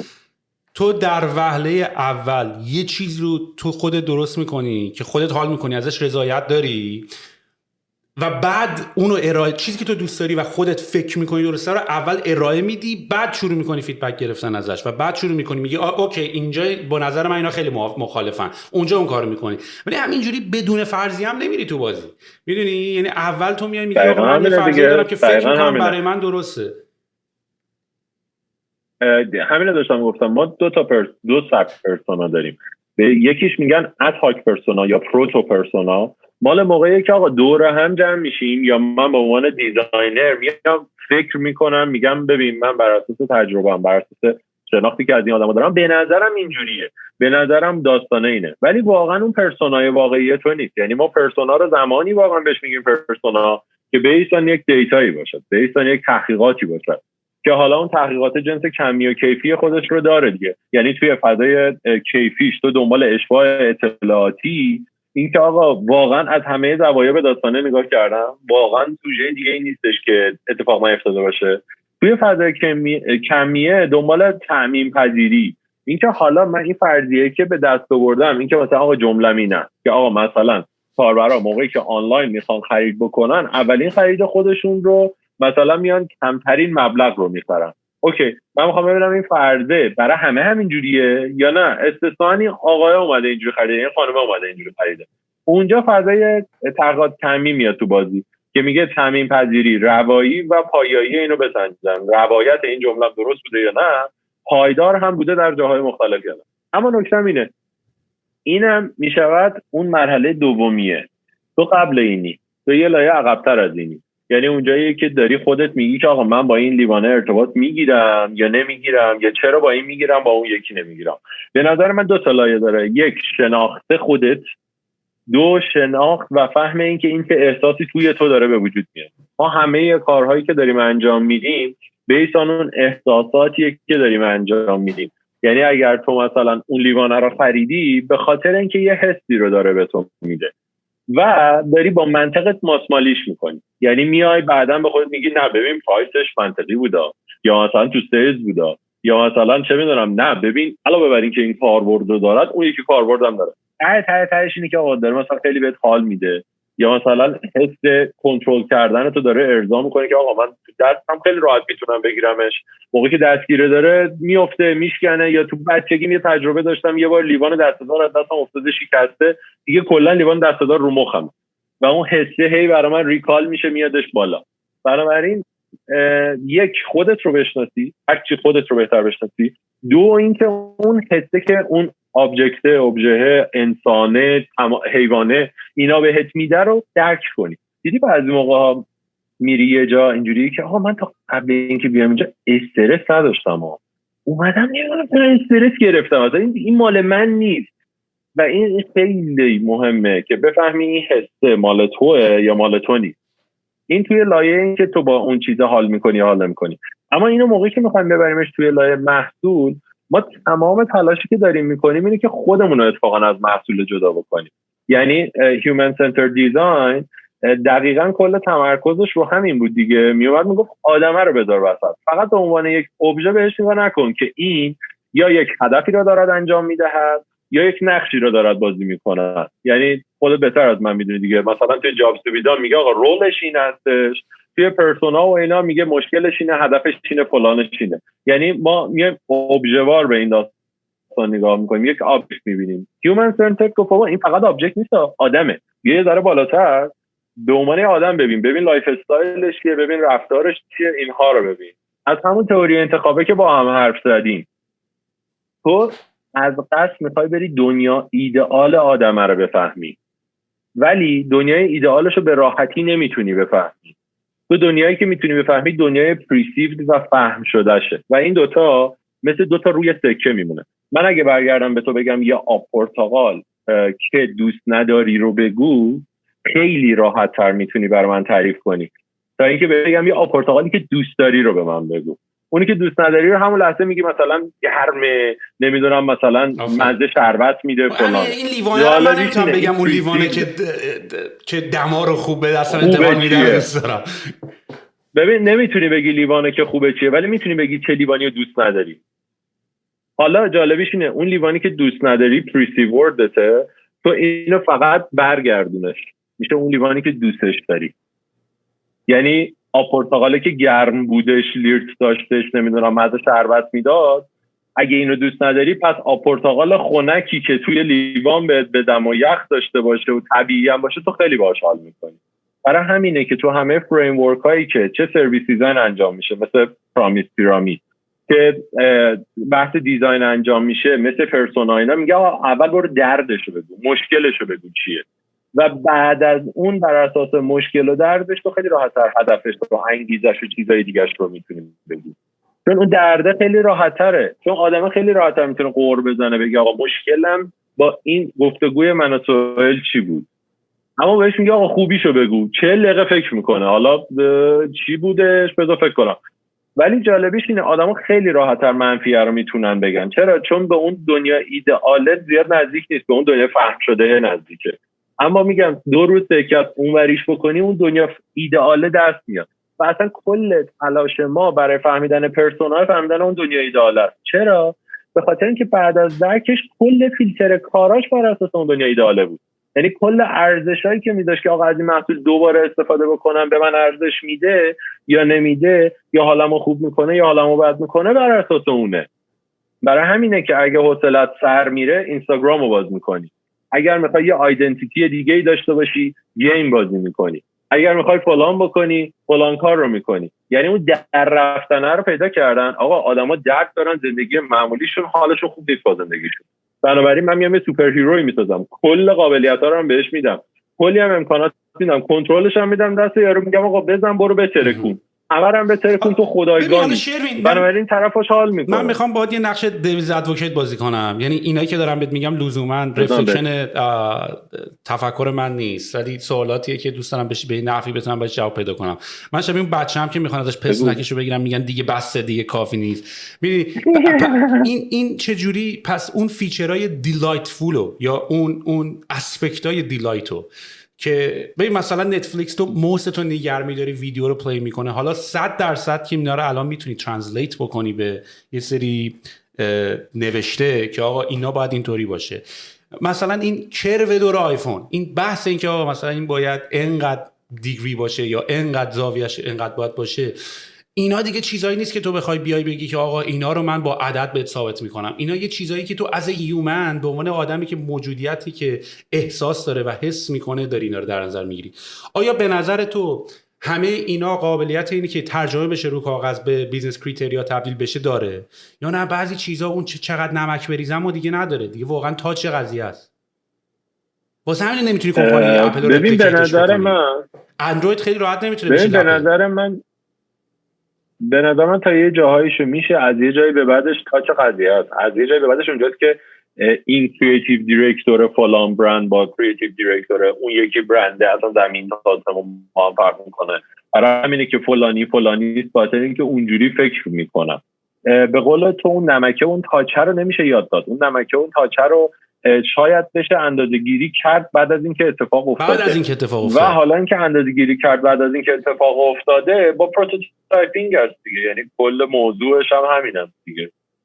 ببین تو داری راجع به یه دنیایی صحبت میکنی که من نمیشناسمش، به اضافه اینکه علاوه بر که این دنیا رو نمیشناسم نیازم هی داره عوض میشه، رقبای منم دارن عوض میشه، بازار منم داره عوض میشه.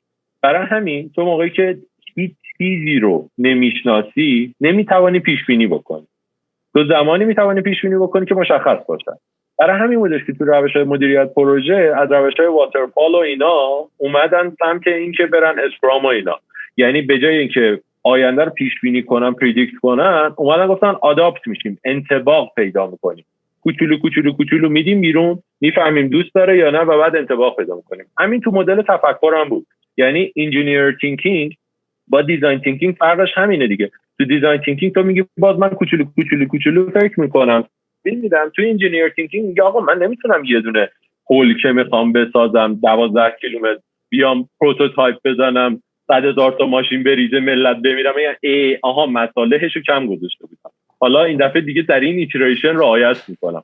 نه، یه سری چیزا مثل دارو واکسن، آقا تو نمیتونی، باید به یه سرتنتی، به یه قطعیتی برسی که بگی آقا حالا من اینو میتوانم ریلیز بکنم. بنابراین ما 2 تا فضا و 2 تا محیط داریم، چه پروژه باشه چه پروداکت باشه، چه محصول باشه چه پروژه باشه. یه فضای قابل پیش بینی پردیکتبل، بنابراین تو بر اساس اون شروع می‌کنی یه پلن اولیه ریختن. موفقیت تو و میزان موفقیت تو میشه میزان اتفاقی که در نهایت میفته با این پلن اولیه‌ای که داشت. هر چقدر منطبق‌تر باشه تو بهتر رفت جلو، هر چقدر هم جاده چالوس باشه که یه پلنی ریختن هنوز دارن میسازن اتفاق نمیفته، خب پروژه موفقی نبود. یه سری هم هست تو نمیدونی محیط چیه، نیازه هم عوض میشه، رقبا هم عوض میشن، استراتژیاشون هم عوض میشه، بازارها هم عوض میشه. موقعی که همه اینا داره عوض میشه تو نمیتونی بشینی پلن بکنی، باید بدی بیرون، تست بگیری برگردی. حالا مدل فکر کردنش دیزاین تینکینگ میشه، مدل پروژه انجام دادنش اجایل میشه که حالا اسکرام و کانبان و فلان رو شامل میشه.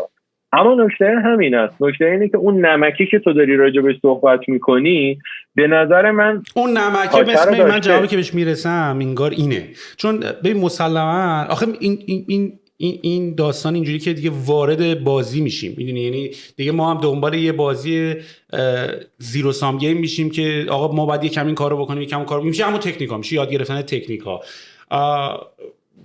باید اینکه داری فریمش میکنی، آره، باید اینکه یک چیزی که فریمبل نیست، قاب ندارد رو داری سعی میکنی ببری تو چارچوب، تو قاب. خب معلومه تش میشه اینکه برو ببین کی چجوری موفق شده، همونو مدلش کن.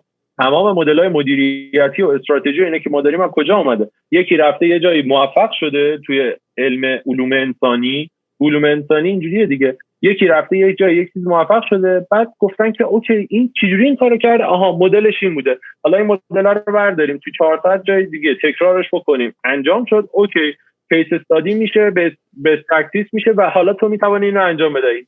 ولی بازم تهش دلیل نمیشه این برای تو درست باشه. همون جوری که توی اسکرام هم میگه آقا من فریم ورکم، میگه ببین من این سرمونی ها رو دارم، این مراسم رو دارم، این آرتیفکت ها و مصنوعات رو دارم، این رول ها رو هم دارم، 8 فریم ورکم. تو رسیپی غذا مثلا آب گوشتم، تو اینا رو مواد اولیه رو وارد میکنی، با این مدل قاطیش میکنی، تش اینو بهت میده.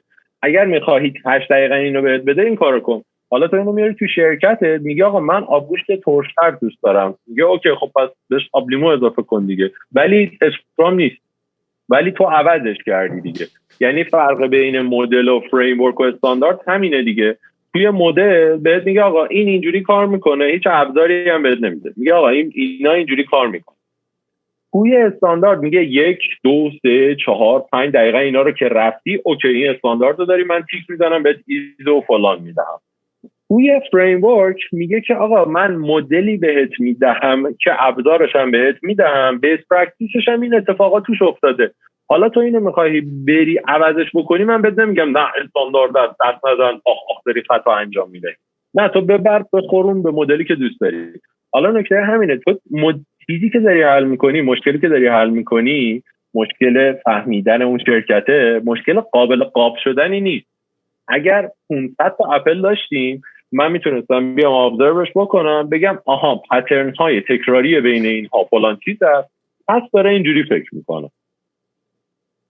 اما این مثلا موقعی که 1 در 1 میلیون است، تو چجوری میخوای اینو قابش بکنی؟ بعدش هم بکنی همینو بیاری تو شرایط محیطیت فرق میکنه، شرایط منابعی تو فرق میکنه، منظورم از منابع زمان، بوده، آدم، تخصص، همه چیزای تو فرق میکنه. حتی همونو دقیقاً مدل هم بکنی، کپی پیست هم بخوای بکنی، تو کمپانی تو یه خروجی دیگه میده. عالی. آره نه باید کاملا خیلی موافقم، ولی دوباره میوفتی تو این پروسه، بعد از 3 ماه دوباره باید برگردی وایه رو ببینی، میدونی، چون آره. اینی که بورینگ نشه خیلی مهمه، یا اینی که از وایه یادت نشه که چرا من دارم این کار رو میکنم. چون یواش یواش ببین آخه میدونی من این قضیه اینطوریه، تو یه آیدیایی داری، یه چیزی میخوای بسازی، بعد یواش یواش وقتی میری با مشتری و اینا صحبت میکنی و اینا، اون شیپ عوض میشه و عوض شدن شیپ لزوما معنیش نیست اون چیزی که تو میخواستی بسازی و نخواستن ها.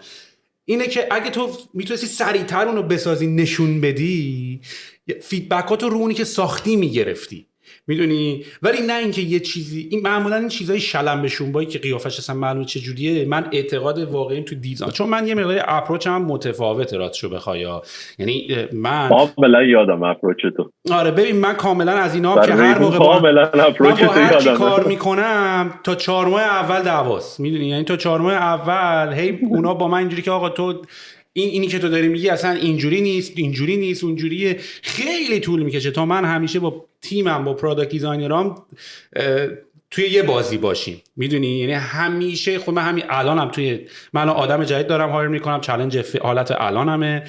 مشکل قضیه اینه که من همیشه اینجا که آقا اول اینو بسازیم، بیا اینی که داریم باهاش صحبت میکنیم فکر میکنیم درسته رو اول بسازیم، بیا اونو نشون بدیم، روی اون فیدبک بگیریم. از الان میخوای بری بپرسی چی میخوایم که یارو نمیدونه چی میخواد، که اگه میدونست که ساخته بود خودش دیگه، میدونی. یعنی این و یواش یواش چیزی میدونی مثل چی میشه داره چی میسازی تو، ولی قبول دارم.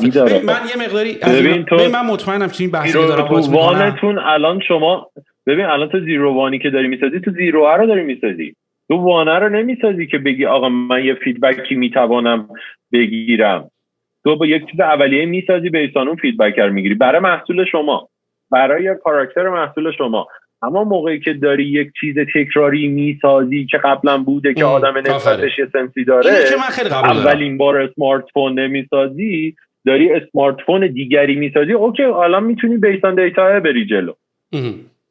به این معنی نیست که ما دنبال دیتا نمیرویم، به این معنی است که اوکی بذار اول اون چیزی که من تو ذهنمه در بیاد، بعد اونو ببریم. فرق بقیه کمپانی چیه؟ فرق بقیه کمپانی چیه؟ میدونی بقیه کمپانی اینه که وقتی میخوان، ببین آیفون، خب من حرفای تو رو میفهمم، اصلا با چم منکرش هم نیستم، من دنبال این تاچ قضیه ام، میدونی. تو مثلا توی نمونه یه همچین ساخته یه همچین چیزی، خب تو اپل هر موقع بفهمه که یه فیچری اضافه شده که باید یه دکمه اضافه کنه، حالا نمیگم اپل ها، اون طرز تفکر نمیاد بگه خب آقا یه دکمه اضافه شده، بیا یه دکمه دیگه زیر این اضافه کن. دوباره شروع میکنه ریتینک کردن کلیت محصول، میگه حالا یه آبجکت جدید داریم، یه دکمه جدیدی باید اضافه کنیم، حالا دوباره از اول بشینیم فکر کنیم. اندروید توی اون طرز تفکر یه دکمه اضافه شده، میاد یه دکمه اضافه میکنه زیر این یه دکمه بیاد اضافه کنیم زیر این. برای من مستاق همون که رفتم با مشتری صحبت کردم، مشتری من گفته آقا یه دکمه همین زیر باشه من بتونم مثلا برایتنس هم باش بالا پایین بکنم، باحاله. و همه کمپانی من یه دکمه میذارن زیر این که برایتنس رو میاره بالا. اپل نوعی نه که بگم من خیلی اپل فریک فنم و اینا. اپل میاد میگه آقا یه دکمه اضافه شده، داشتم من همون فکر می‌کردم. بیا ری‌ایمجین کنیم که تو آبجکت من یه دکمه اضافه شده، من نه این دکمه رو الکی اضافه کنم، من باید از اول دوباره فکر کنم. من احساس میکنم اپل هی ریتریت میکنه، از هر موقع یه چیزی اتفاقی میفته از اول فکر میکنه، در صورتی که بقیه محصولات هی بلوتد میشن، هی بهش فیچر اضافه میشه، بهش پروداکت اضافه میشه، دیگه اون فاز باحالی پروداکت رو نداره. فیسبوک الان نگاه کن، فیسبوک بلوتده، فیسبوک it's a bloated application. اندروید it's a bloated application. این قضیه رو اینو واقعا ببین، اینو قبول داری یا نه؟ دو تا دیزاینر یعنی دو تا آدم مختلف لزوما شاید دو تا شرکت شبیه هم نمیشه، میدونی، چون واقعا این دو تا شرکت حتی اگر یه قواعد قانونم ببرن جلو، از یه فریم ورک هم استفاده کنن، دو تا پروداکت مختلف هم میسازن آخرش. آره، داخل اینکه خیلی المان‌های متغیرات متفاوته، علاوه بر اینکه منابع متفاوته، علاوه بر اینکه مدل فکری آدما متفاوته، علاوه بر اینکه زمان، بودجه، تخصص آدمای توی تیمت، اونجوری که تو داری بازار رو نگاه میکنی بهش، اونجوری که تو داری رقباتو میبینی، اونجوری که استراتژی توه. مثلا استراتژی اپل اینه که آقا همیشه اول بمونه، استراتژی اون یکی اینه که آقا من همیشه دوم بمونم. آقا خب اصلا اوکی، بهترین استراتژی این است محصولش. من اگه از تهران دارم میرم اصفهان، استراتژی اینه سریعتر بخوام برم تو این مسیر، خب با هواپیما میرم. اما اگر میخوام مثلا فان بیشتری داشته باشم، با دوستامون بریم، با اتوبوس میریم. اوکی، خب پس پاداکت هم بهترین استراتژی عوض میشه. به چرا از کجا من آره دقیقاً برمیگردیم به همون داستانه. نکته همینه. تو اون محصوله رو که میبینی بلوتد شده، آقا شاید واقعا استراتژیش اینه که بیشتر بفروشه. کی میدونه؟ نمیتونیم جاج بکنیم. ببین ما جای اون طراحه نیستیم که بدونیم صورت مسئله چی بوده. با کلکل استیک‌هولدرها چجوری میافتی که مثلا با اینا که استیک‌هولدرن که آقا معلومه که همه میخوان بیشتر بفروشن، پول بیشتری درارن، میدونی، ولی خب ایونچولی یه پروداکتی که خیلی باحاله و یواش یواش کانکت میشه با آدما، بیشتر هم میفروشه دیگه. اینو چجوری با استیک‌هولدرها کامیکیت که حل میکنی همیشه افزایش درآمد نیست. مسئله که تو حل میکنی بعد موقع کم کردن کاست. مسئله که تو بعد موقع حل میکنی افزایش بهره وری یا پرفورمنس. بعضی موقع مسئله که تو حل میکنی افزایش رضایت مشتری یا ذی‌نفعات. یعنی مثلا موقعی که اینترنال پروداکت مثلا سیستم تیکتینگ برای بچهای پشتیبانی درست میکنی، تو داری پرفورمنس اونو بالاتر میبری، علاوه بر اون رضایتش از کارشو بالاتر میبری. بنابراین به جای که 7 نفر باشن که جواب پشتیبانی بدن، به 4 نفر نیاز داری. پس هزینه‌هاش کاهش پیدا کرده، پس ناخودآگاه درآمدش افزایش پیدا کرده.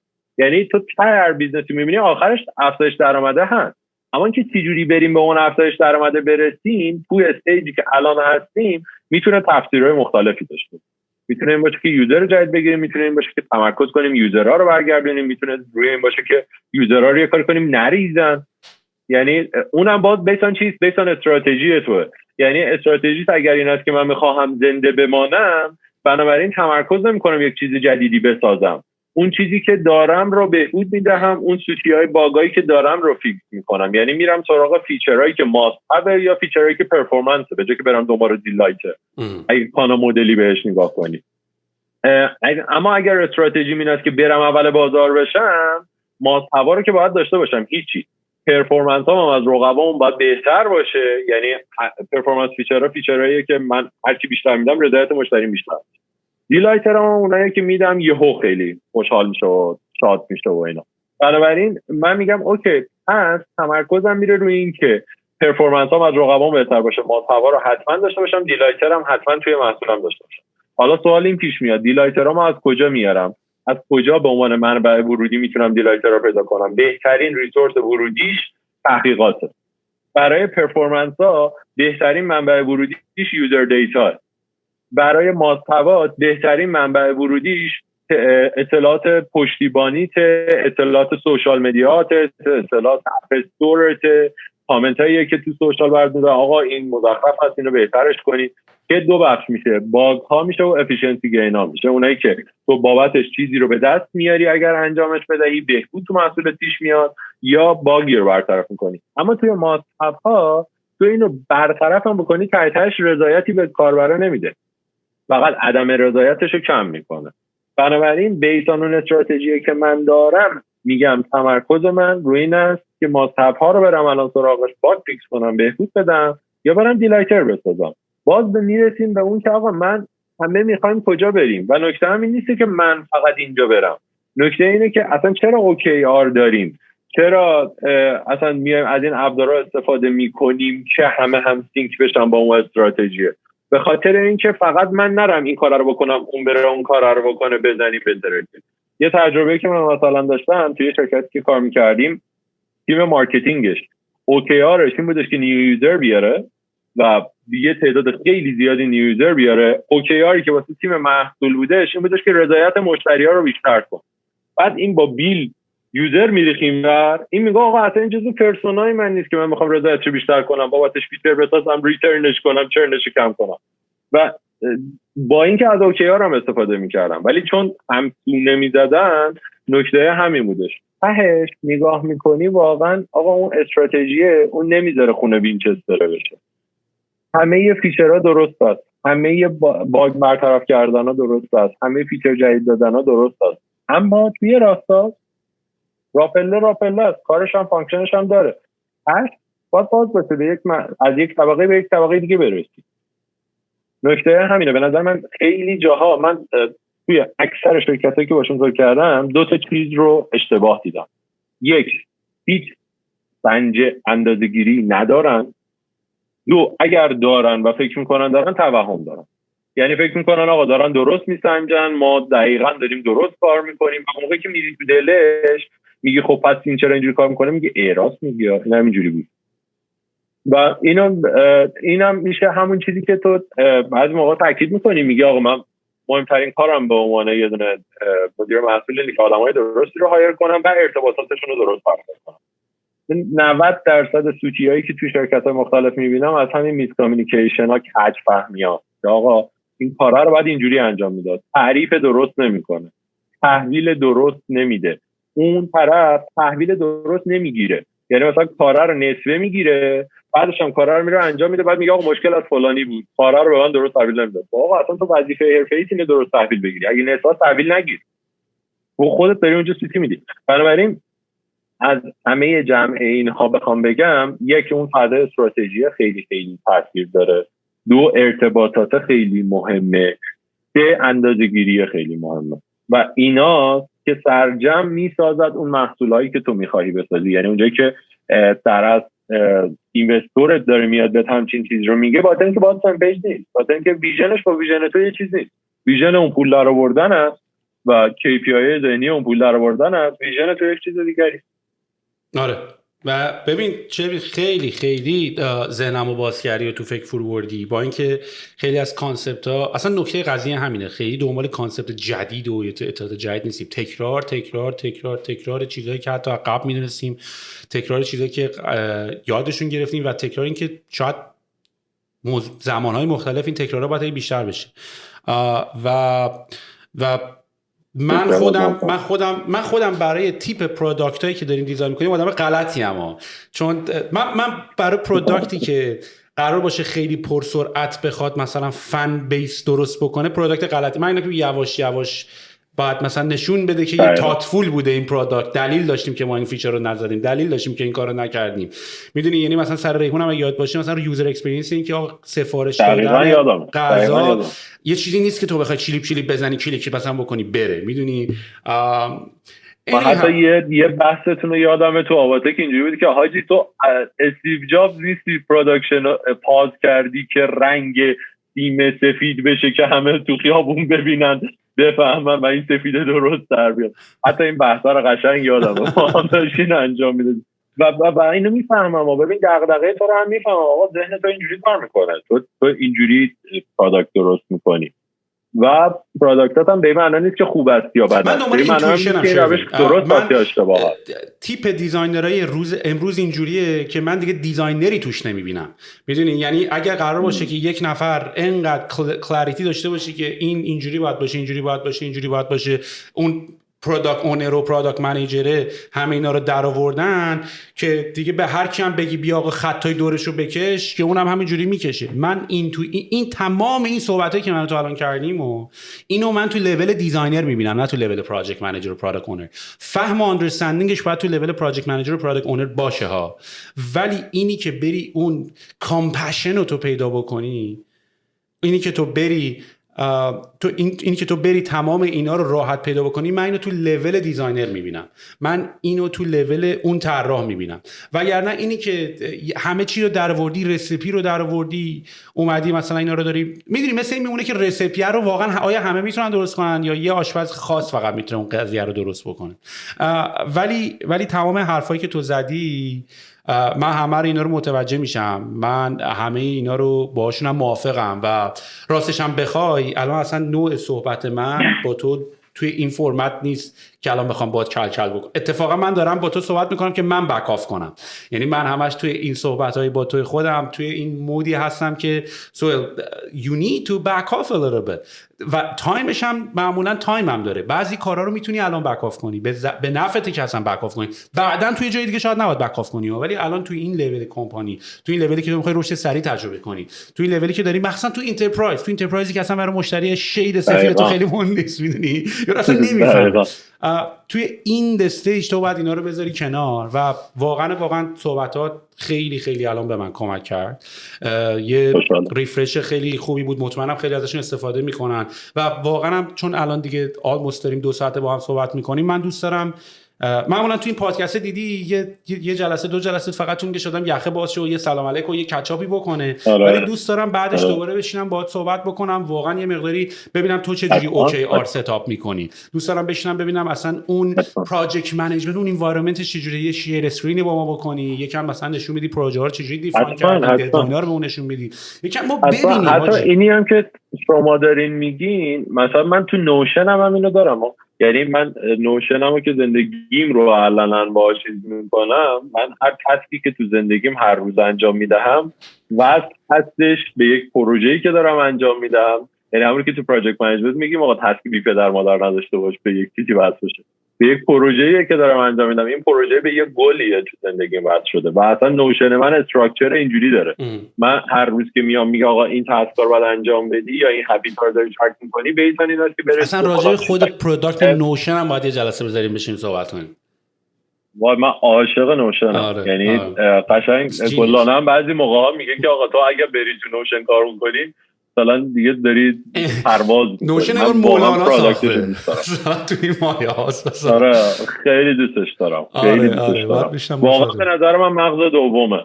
بعد مثلا من یه چیزی باش درست کردم، نالج بیس باش درست کردم، تمام کتابا، پادکست‌ها، ویدیوها، تمام اینایی که میبینم و خلاصه‌اش اونجا میریزم، بعد کیوردم بهش دادم، بعد بیس آن کیورد یه دیتابیس دیگه درست کردم که سورس شده.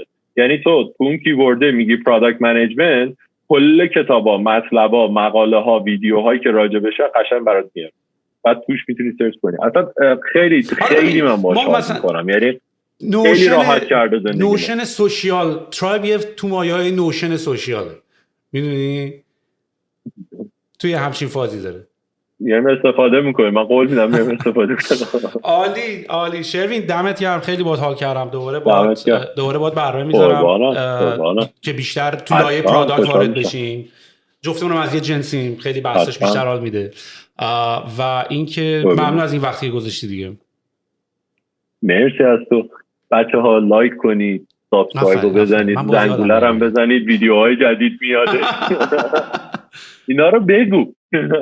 آره تاثیرم داره، یعنی چون من خودم هم مثلا توی ویدیو همیشه هم مهمونا ته داستان میگن، تو باید اولش بگی یارو تا این ته اونی که داره میشونه دمش گرم، اون خودش برمیگرده.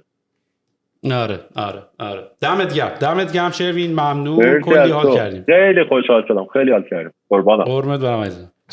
خدا